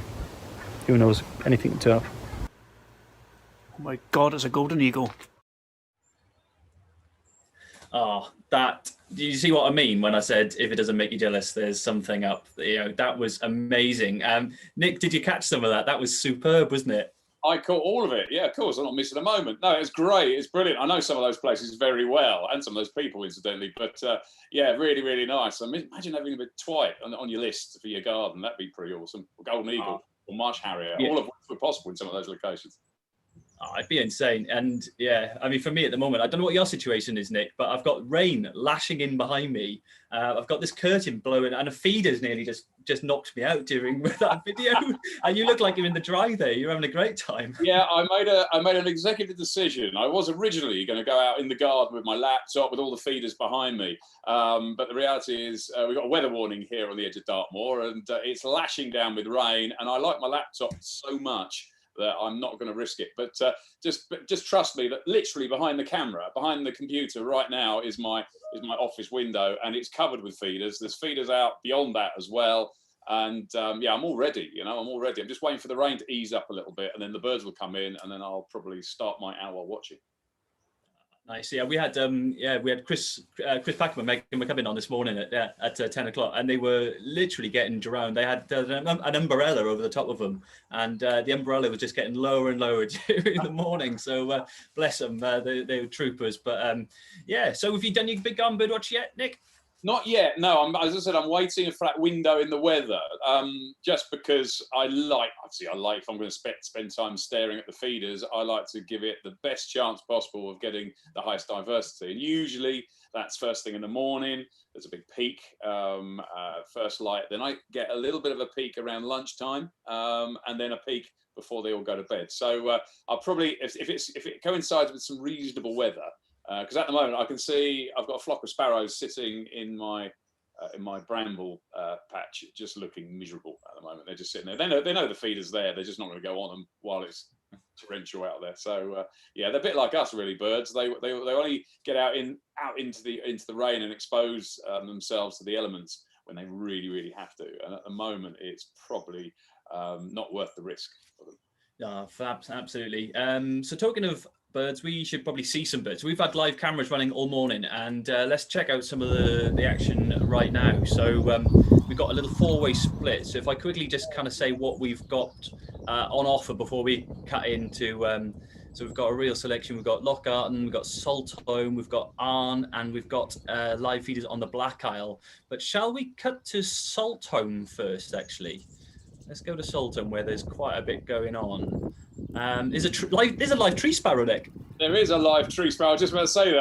I was jumping up and down, itching to point that out. Yeah, so on the left of your screen, you see what looks, well, it is a sparrow, but you can see that very distinctive black patch on the cheek there, which makes it a tree sparrow. And then something's just come through and spooked them all. But that happens quite periodically, doesn't it, on feeders? One of the things you will learn while you're watching your feeders and taking part in the big garden bird watches is actually the behaviour of the birds on the feeders is quite interesting. Oh, I like that. Look, it's frozen and there's a great tip. Wings spread coming in from the left there. Nice. With the tree sparrow, actually, it's I don't know if they will. Well, typically it probably won't come in like right this second, but if people did see it, if people did catch a good glimpse of it, one of the identification features is their cheek. They've got white cheeks and a black spot, isn't it? And that's different from a house sparrow, isn't it? Yeah, it's a complete. I mean, it's completely different bird, completely different species. I don't get them here. Certainly not on the edge of Dartmoor. We're a little bit high, and of course, it's an incredibly rare bird now. It's declined massively over most of its distribution. So if you're lucky enough to have tree sparrows in your garden, and double check that you are not just mistaking your house sparrows for tree sparrows, then that's a good thing. I mean, I wish I had them, but that's just the way it goes. You know, so it depends where you are in the UK as to what you're going to get. But tree sparrow is definitely a cracking bird. I can't remember. There was a little sneaky stocktail, I think, down there as well, just wandering under the feeder. But should we head to somewhere else a second? Should we head to Lochgarten? Yeah, let's go there. I know that one well. And that is the bird that is probably, well, you do, there we are, a bit of the coal tit, a little badger-headed, like a humbug-headed coal tit there, and now we've just got some nuts and seeds. But yeah, it's a great spot, this, and coal tits exist in huge winter flocks in this particular area. In fact, you may notice it in your garden. You get big mixed flocks of birds moving through, and if it coincides with your hour of watching, your list goes crazy. But yeah, you'll really rack up the numbers. But then there'll be periods where you won't see anything, and that's very much like walking through Abernethy forest here. You can stumble across a feeding flock of every tit imaginable, including the crested tits there, which of course is what we're hoping for, isn't it? But the coal tit is the common one. It's the bird of coniferous forest. I mean, they're quite common and widespread all over the UK, but the coniferous forest is where they really excel. And there are places here where you can actually in the winter put your hand out with some seed and be buried in coal tits. You have them in your hand, which is a pretty amazing place, a pretty amazing thing to experience. Just thinking there, Nick, what we can actually do is we can dwell on this camera a little bit, and actually we could we've got Samuel in the background who's been keeping an eye on the chats that are happening on Facebook and YouTube. And have we got any questions yet, Samuel? Absolutely, yeah. We've had loads of questions coming in, which is really, really good to see. Let's start off with this one, actually. So Jack, age 10, has asked, do male and female birds of the same species have different calls? Oh, that's a very good one. The calls themselves are often, well, and as far as we know, I mean, because we're not birds, we're not able to decipher the particular nuances, the subtleties of the song. But a call and a song are two different things, of course. Normally, when a bird is singing, it's when it's displaying, it's setting up territory, it's marking its place in the world, and that's often the males. The females of some species, like robins, for example, and dunnocks, will do a bit of singing, but mostly it's the males of the species that do the singing. And the call, which you used, is a different thing. So a call is what they use between them. It's like a contact call. It's like just going, oi, or hello, or watch out, or watch out.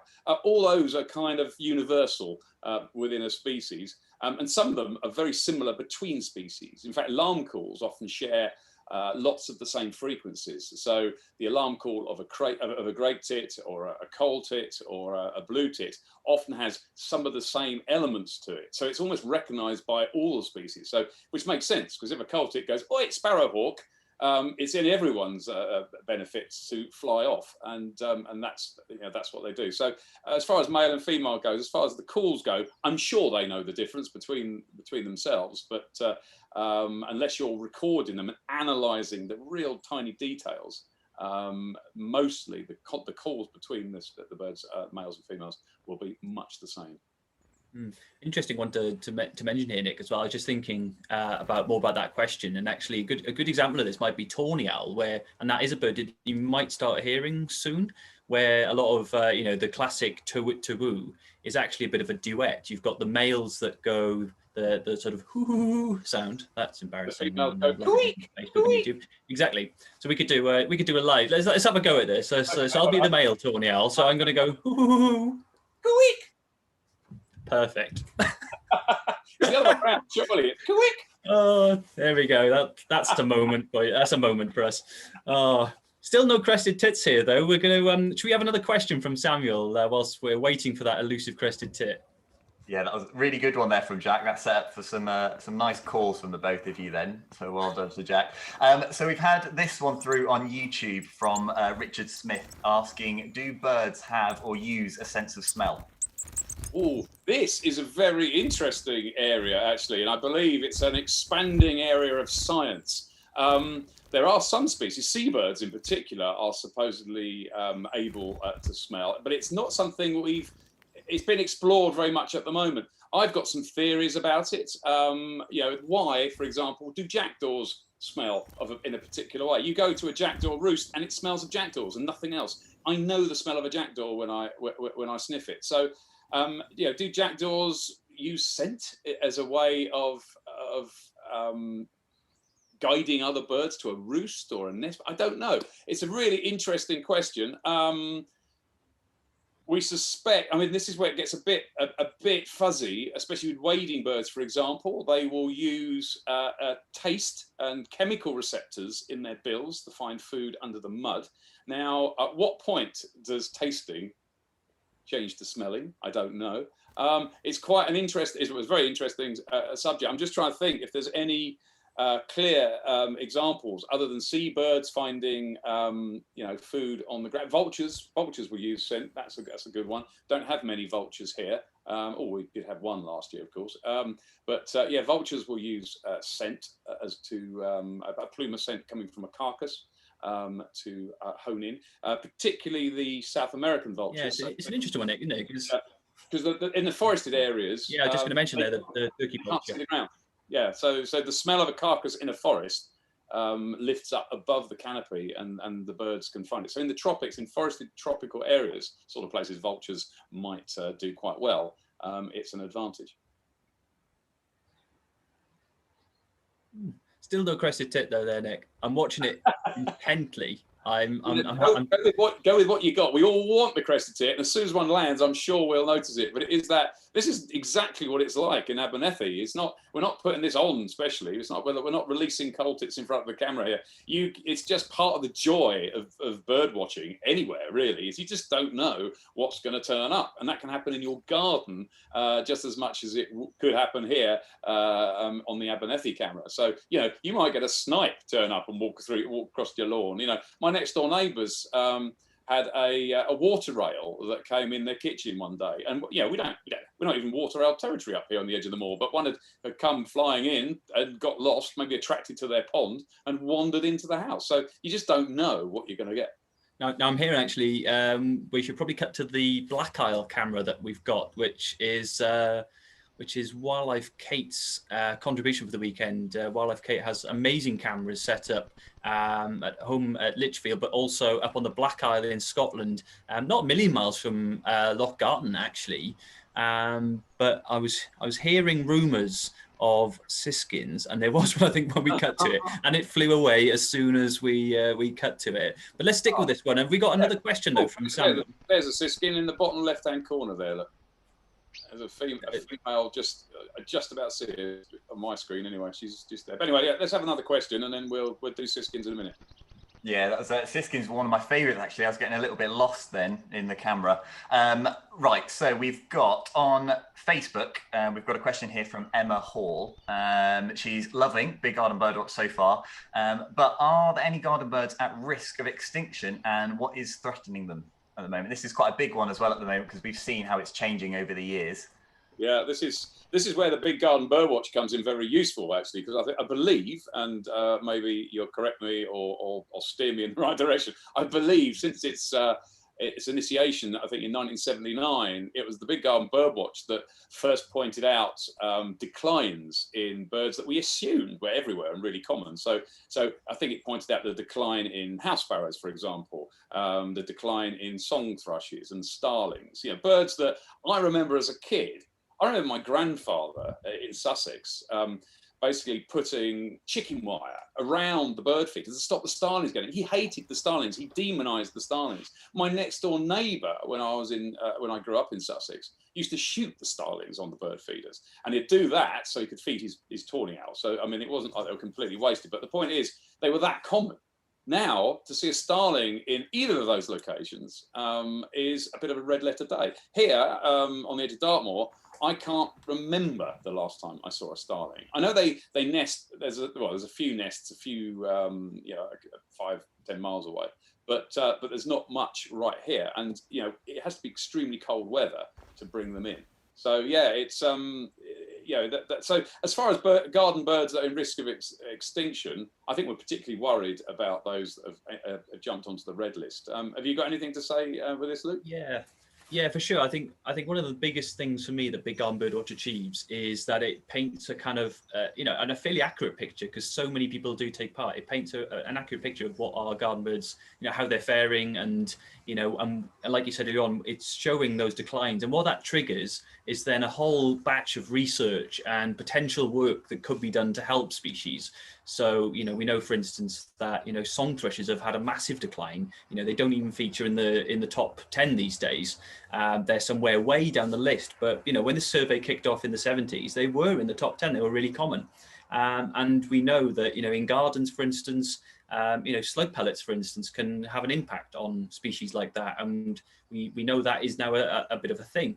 So, it just kind of sparks that sort of initial concern to sort of then go off and really research these things and nail down kind of what is happening. But I mean, sparrows are an example. I don't get sparrows in the garden here. They're not that far away from me, but I just don't get them. And in the 40 years that we've seen, the Big Garden Birdwatch, and also generally a lot of studies kind of have been done since the 70s. Sparrows have declined by over a half across the whole of the UK. And we were talking about tree sparrows earlier on. I think this is off the top of my head, but since the 70s, tree sparrows have declined as a whole in the UK by something like 97%, which is, I mean, that is shocking. And, Samuel mentioned that question, is there any garden birds that are at risk of extinction, in the UK? And that is one. Tree sparrow is an example, and that's one we've seen this morning on one of the RSPB reserve cams up at Salt Home. So, we've got one now. We got a live. Look at that for timing. Genuinely, that is live. You can see him on the left-hand side, just underneath Nick there. Oh, look at that. He's frozen for us. Look at that. It's lovely. Perfect. You can see that cheeks. You can see those cheeks we were talking about. Nice. Oh no, it's gone. But interesting thing, I can't remember if we did say earlier on about tree sparrows, just whilst we're talking about them. Male and female house sparrows are very different. The females are quite brown, a little bit stripy. The males have got like a grey head, lots of face patterns. But male and female tree sparrows are pretty much exactly the same, which I always, for some reason, assumed for years that they would be different because of house sparrows. But I've got a curtain on here.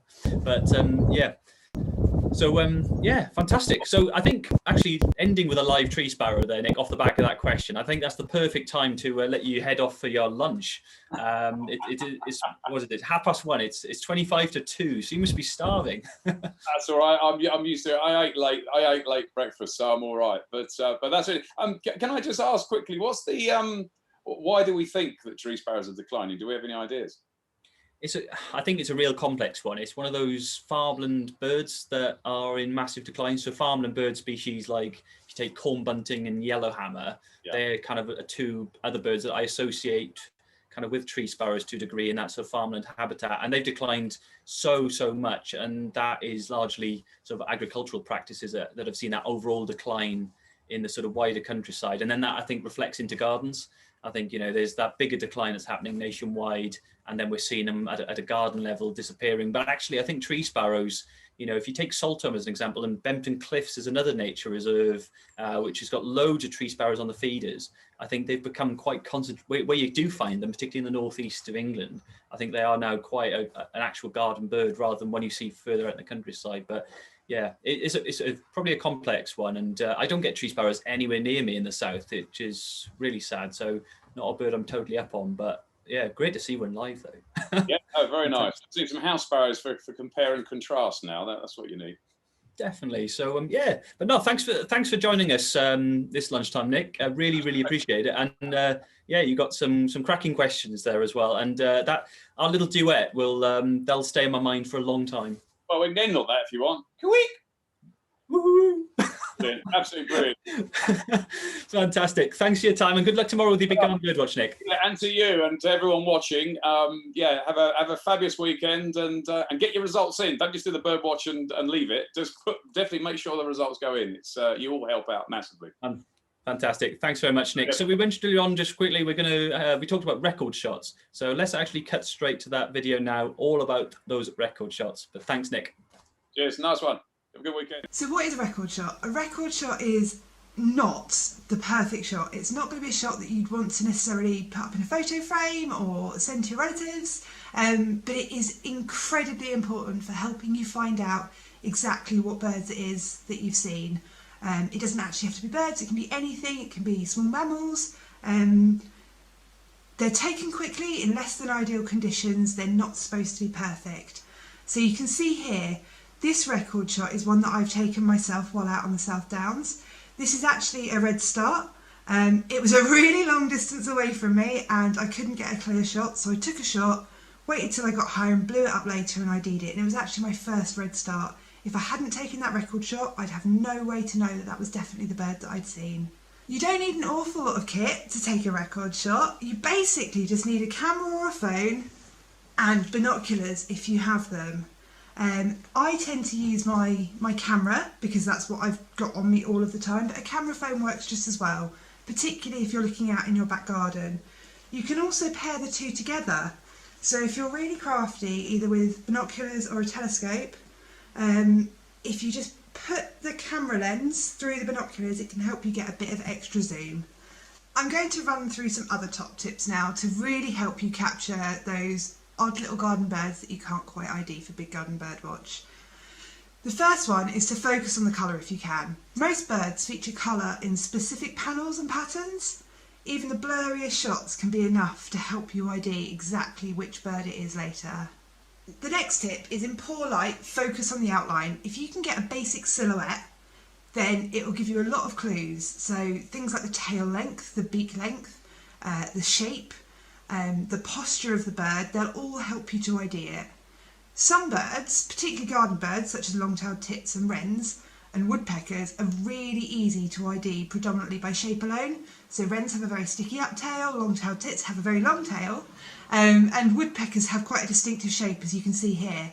This one's a green woodpecker because it's actually got a slightly longer neck than the great spotted woodpecker that you might see in your garden, but both can turn up on your Big Garden Birdwatch if you're really lucky.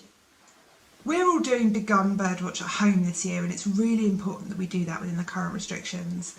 But when you're out in the wider countryside, or even if you're taking photos in your back garden, remembering the location and giving a bit of context to the habitat that you live in can be really important in IDing the species that you see.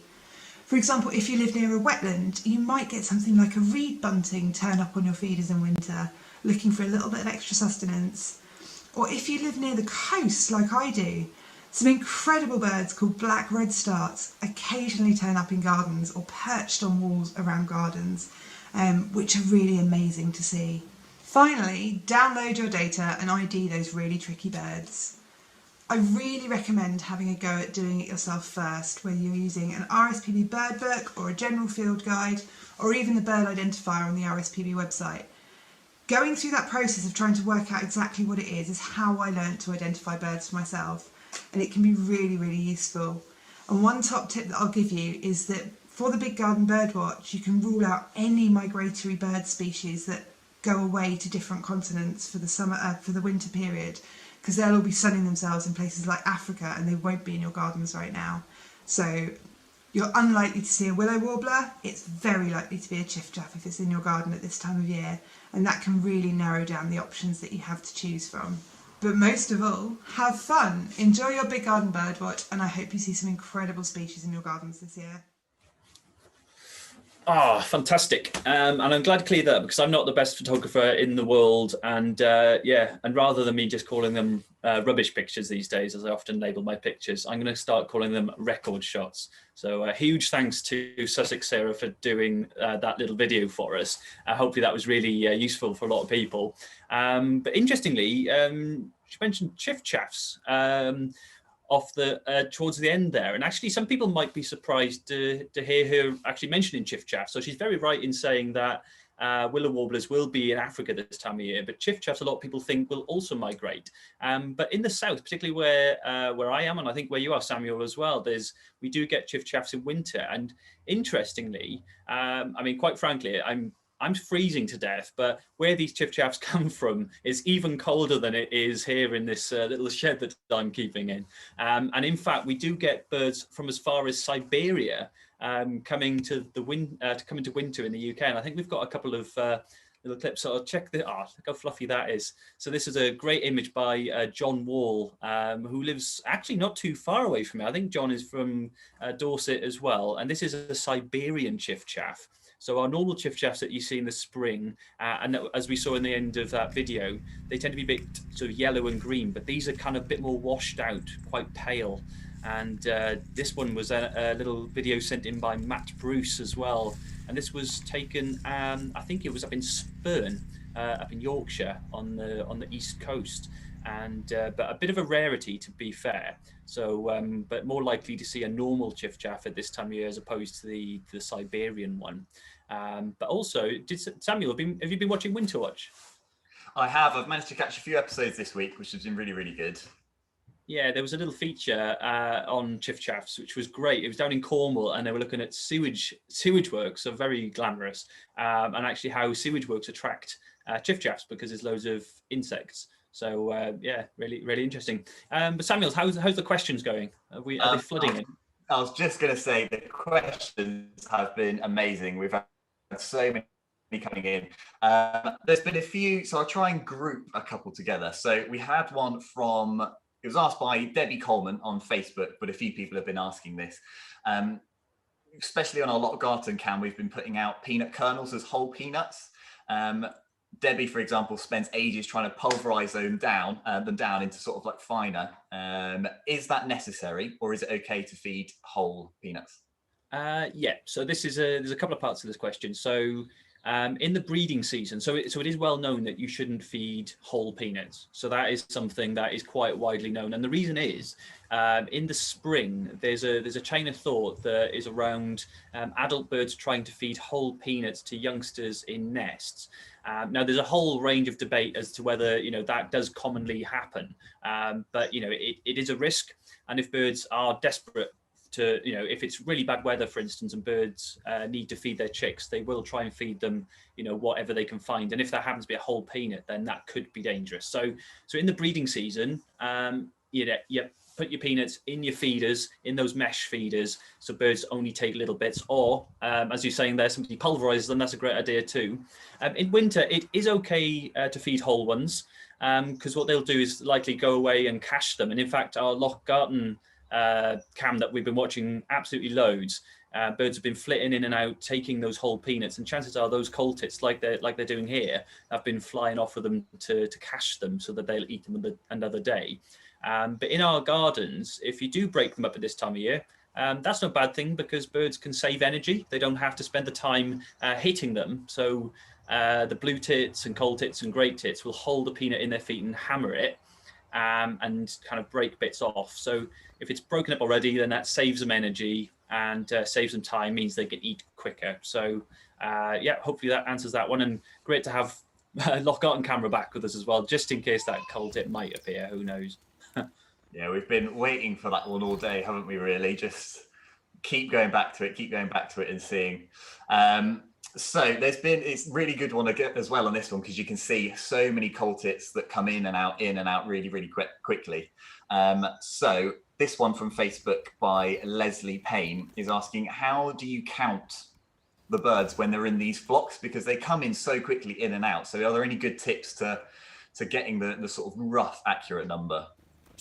Oh, that is really hard. And to be honest, just watching these cameras, trying to do it with the cameras when it's right in front of you on a screen is really hard. I mean, this camera here, what we've got, this is our black owl cam, and you know, a little bit quiet at the moment, but I've seen this with about 30 plus birds just all around it.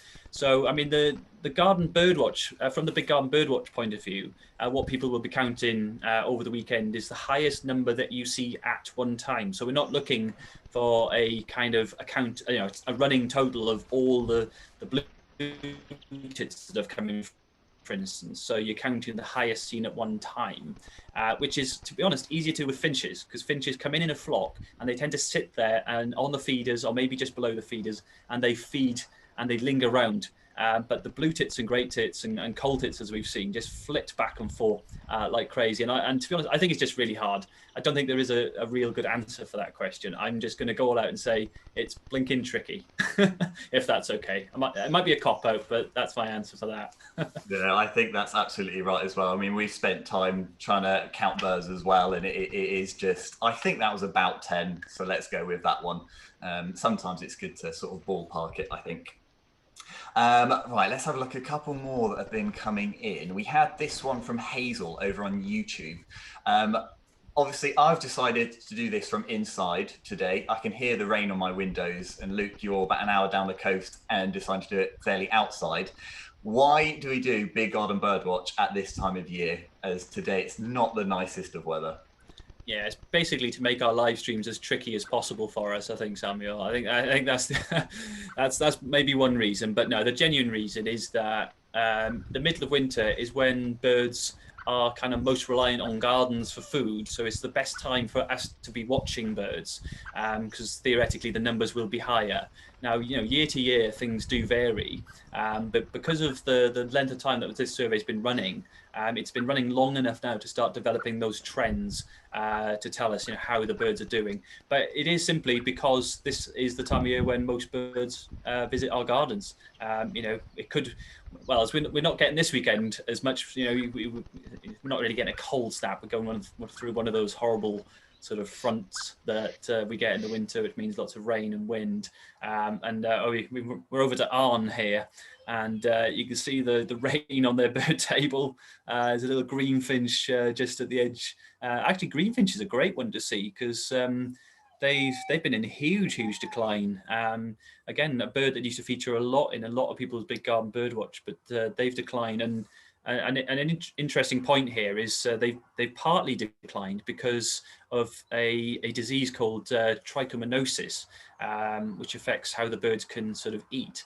But it's a virus disease that can be transferred potentially via bird feeders. So there's we've mentioned it probably a few times over the last few days already, but really important to keep bird feeders nice and clean, and certainly recommend from time to time when they're empty is giving them a good soak in hot water, and give them a bit of a disinfect and clean them, and rinse them thoroughly before you put the food back in, obviously. But yeah, nice cut to there. So nice to see greenfinch. But back to questions. Yeah, I mean, I've actually got one sort of based on that about the clean feeders from Tom over on Facebook. How long should you leave food in a feeder before it's and if it's not being eaten?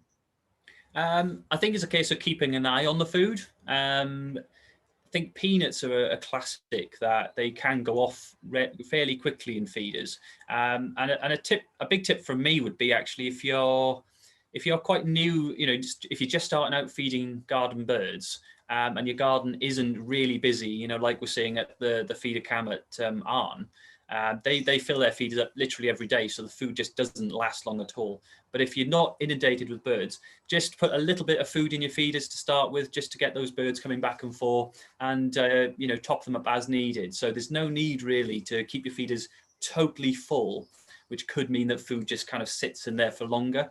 But I would definitely recommend just kind of taking a look at the food, because you'll tell very quickly if it's starting to go off, and if it is going off, obviously empty it and do dispose of it and put a little bit of fresh, but perhaps don't put quite as much. But yeah, just loving this view of the 4 cameras at the moment. There's birds absolutely everywhere. Fantastic. Down Yeah. in at Black Isle at the moment, we might have a brambling. We do. Which is a really nice find. So they can look similar to a chaffinch, can't they, Luke? So sort of how can you tell the differences between the two? Because it's really not. You have got one there in the bottom left. There is. I can see there's actually a male and female. So there's a female right in the middle, and then there's a male just to her left. And then another one coming in, and there's a chaffinch coming in on the right. So I think the best way that I tell them apart in this sort of view is to look at the front of the bird, look at the chest. And bramblings always have an orange chest. That male you can see just in front of the peanut feeder, he's quite orange. The males are more orange, but you can see that it goes down to white. So there's a very contrasty sort of front of the bird. It goes from orange to white. And on a chaffinch, it never goes from orange to white. It's always kind of a more sort of brownish sort of colour, or in the males a sort of pinkish brown. But I think we've got some footage we can cut to of brambling, I believe, to give us a really good view. Have we got that to cut to? There we go. So you can see the front of this brambling. This is actually a male brambling. It's not the brightest of male bramblings. And in the spring and summer, their heads go completely black. But you can see here the orange on the front and how it fades down to white.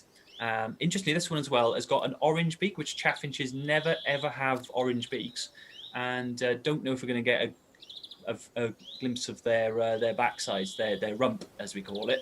But they've got a bright white rump, and if anybody gets bullfinches at home on your feeders, that's another example of a finch with a white rump. But yeah, great footage of bramblings, but even better to be getting them live. I mean, that's ooh, there we go, the rump. There we go. Did you see it? Yeah. Excellent. So if you get a flock of brambling actually fly off, you can see those little white rumps there perfectly. Yeah, I love brambling. I'm really unfortunate where I live in Dorset. I don't get bramblings in my garden, and I'm very, very unlikely to. But people living much further north, it's well worth kind of keeping a really close eye on chaffinches, because you might get a brambling if you're very, very lucky. So yeah, but one of my favourite birds, to be honest, in winter.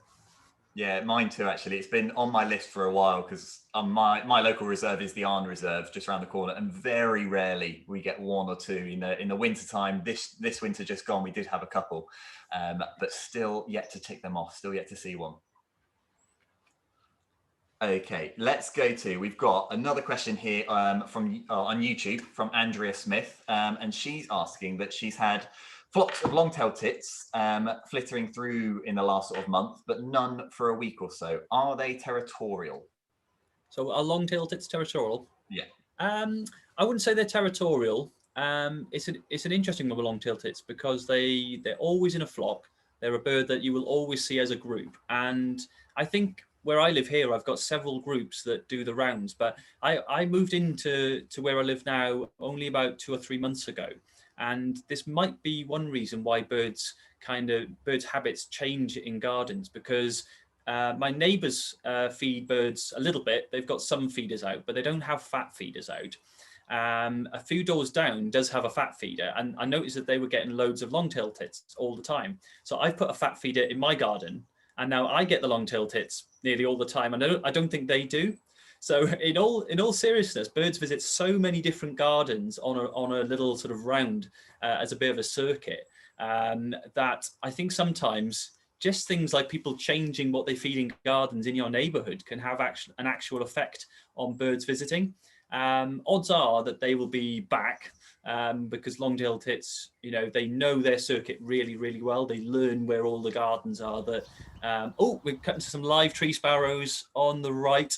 Very, very nice. Oh, these are really behaving for us. And he's gone again. They don't last long, those tree sparrows.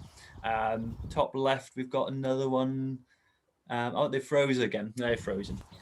shows how cold it is up in the northeast of England. It's frozen again.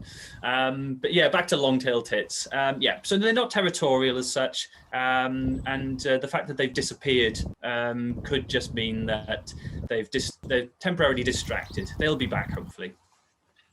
Yeah, and I think that's a nice point there as well, because lots of people this weekend potentially are going to be really new to that bird watching. And if you've sort of just put your feeders out this week and you've had a few and then they've gone, that's just it. Birds, they might see food down the road and they might spend a bit of time there. It is just about being patient, you know, just leave your feeders out. If they're not coming, just put a little bit of food out, wait a little bit longer, and they will come back eventually. You've just got to believe in it, and then they will return.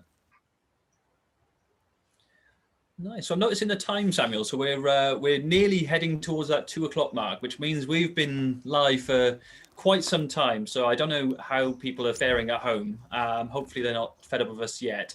But we're enjoying ourselves anyway, and you certainly are in the warm. But we've probably got time for just a few more questions, I reckon. Yeah, we've got, let's go for a couple more. So Jackie, this one actually came over from Twitter. She asked, what is the smallest bird in the UK? Oh, I like that question because that's fairly easy to do. Apart from there's kind of sort of two candidates. There's two that sort of overlap. There's the goldcrest and the firecrest. So these are kind of joint smallest birds in Britain. They only weigh about 5 grams, which I think is around the same weight as a 20p piece, if I remember rightly. I did do this once ages ago because people were kind of asking about how big, how heavy birds are, and I did want to get some comparisons. I think that was what a goldcrest came out at. I might be wrong. I'm going to go back to my kitchen. But do we have a little clip or a picture sent in of a goldcrest? We may do. Oh, we do. There we go. We do. There we go. And this is a classic actually. And do you remember Sarah talking about those record shots earlier on? I don't want to be rude to Lynn, but this is what I might class as a record shot. It isn't kind of up close and personal and all that sort of stuff, but it is enough to show the bird. Apart from its little gold crest, you can see it's got a yellow stripe on its head. The other feature that I think stands out for gold crests, if you're looking at them kind of front on like this, is the plainness of them, but also the big eye. They've got a really big black eye that sticks out, and they've got a real sweet look about them. But if you do see these in the garden, they'll be flitting around in the bushes. They never stay still because these have to eat insects all winter long just to kind of survive. They've got to be busy, and they very rarely use feeders, although they have been known to use fat feeders from time to time. I've only ever seen it once though in the whole time I've been bird watching. But yeah, smallest bird in Britain, pretty much the goldcrest, but could be the firecrest as well. Yeah, they're one of my favourites. Those ones, absolutely stunning birds. We've got one more question here from Alex, who's age 13. He's asked, how long do birds live for? Oh, that is a real challenging one because there's a whole range there to cover. So I think this is really testing my memory now, but one of the oldest birds ever in Britain was a Manx shearwater, and I think it got to somewhere, I want to say something like some 50-something years old. I hope that's right. I'm going to go straight online after this and check that. But that's the oldest known bird in Britain. Seabirds do live a long time. Bigger birds generally live a long time as well. So something like a mute swan could live 15 or 20 years. But something like the poor old goldcrest, which we've just been watching there, probably only a few years. And a lot of them won't make it through their first year. So it really, really does vary. And, we saw there's coal tits here visiting in Lochgarten. They will have a very short lifespan as well. But that's often reflected in how many they have in a brood. So a brood is the number of chicks that they have. And blue tits, for example, can have up to 14 eggs. And if they all hatch, that's 14 chicks. And of course, they're preparing for the future. In reality, they just need a few of those to survive to kind of replace the adults when they perish. But they compensate, they overcompensate and have so many young because there's so many threats out there. There's predators, there's cold weather, there's disease, there's all sorts that can go wrong. But hopefully that's not too depressing to kind of finish on. So let's talk about our feeder cams again, rather than poor old blue tits and the longevity or lack of. But there we go. We got some finches, and finches do actually live longer than blue tits. They can live sort of 3, 4, 5 years even. And there's a moorhen under there as well, wandering around. And I know that moorhens do live quite a long time as well. Probably could get into their teens. And there we go. And classically, it's frozen again. It must be really cold at Saltholm. But I think we need to, we need to wrap up there. I definitely need to wrap up more because I'm actually starting to shiver. This is apparently called a summer house that I'm sitting in, and I can see why it's called a summer house because, you only want to be up here in the summer. So I'm going to head off and get a cup of tea. What about you, Samuel? Yeah, I know. I've got my cup of tea's out now, so I need a refill. But yeah, I've only got 2 layers on, so I'm already quite warm. Just to rub that in a little bit more. Yeah, just showing off. So nice. So just quickly to wrap us up, just so you know, for the rest of the day, so we'll be finishing up on Facebook in just a moment, but you can head over to YouTube. If you search for the RSPB's YouTube channel, you'll find us live there till 4 p.m. So we'll be seeing the day out with more live camera action. So hopefully more of Lochgarten and Saltholm, plus others as well. And then tomorrow we are back 9 o'clock with more live cams on YouTube. And then throughout the day, we'll be popping up again with Notes on Nature live.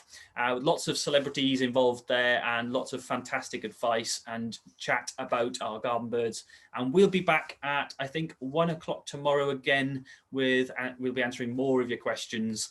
And we also got a guest appearance from Yolo Williams as well. So there's loads coming up over the next few days. But of course, the big thing is this weekend that everybody takes part in their own Big Garden Birdwatch, get submitting those results just enjoy it, have fun, but stay warm. That's what I'm going to go and do now. So thanks, everybody. We will see you again tomorrow.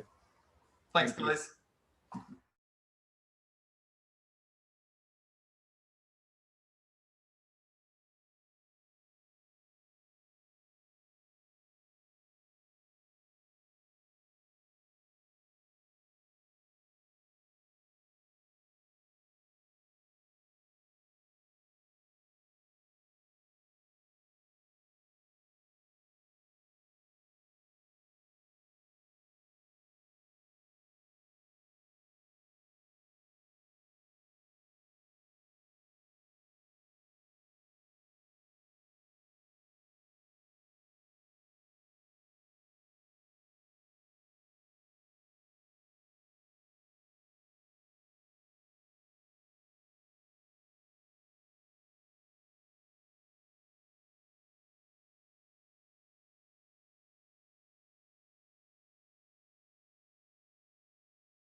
you.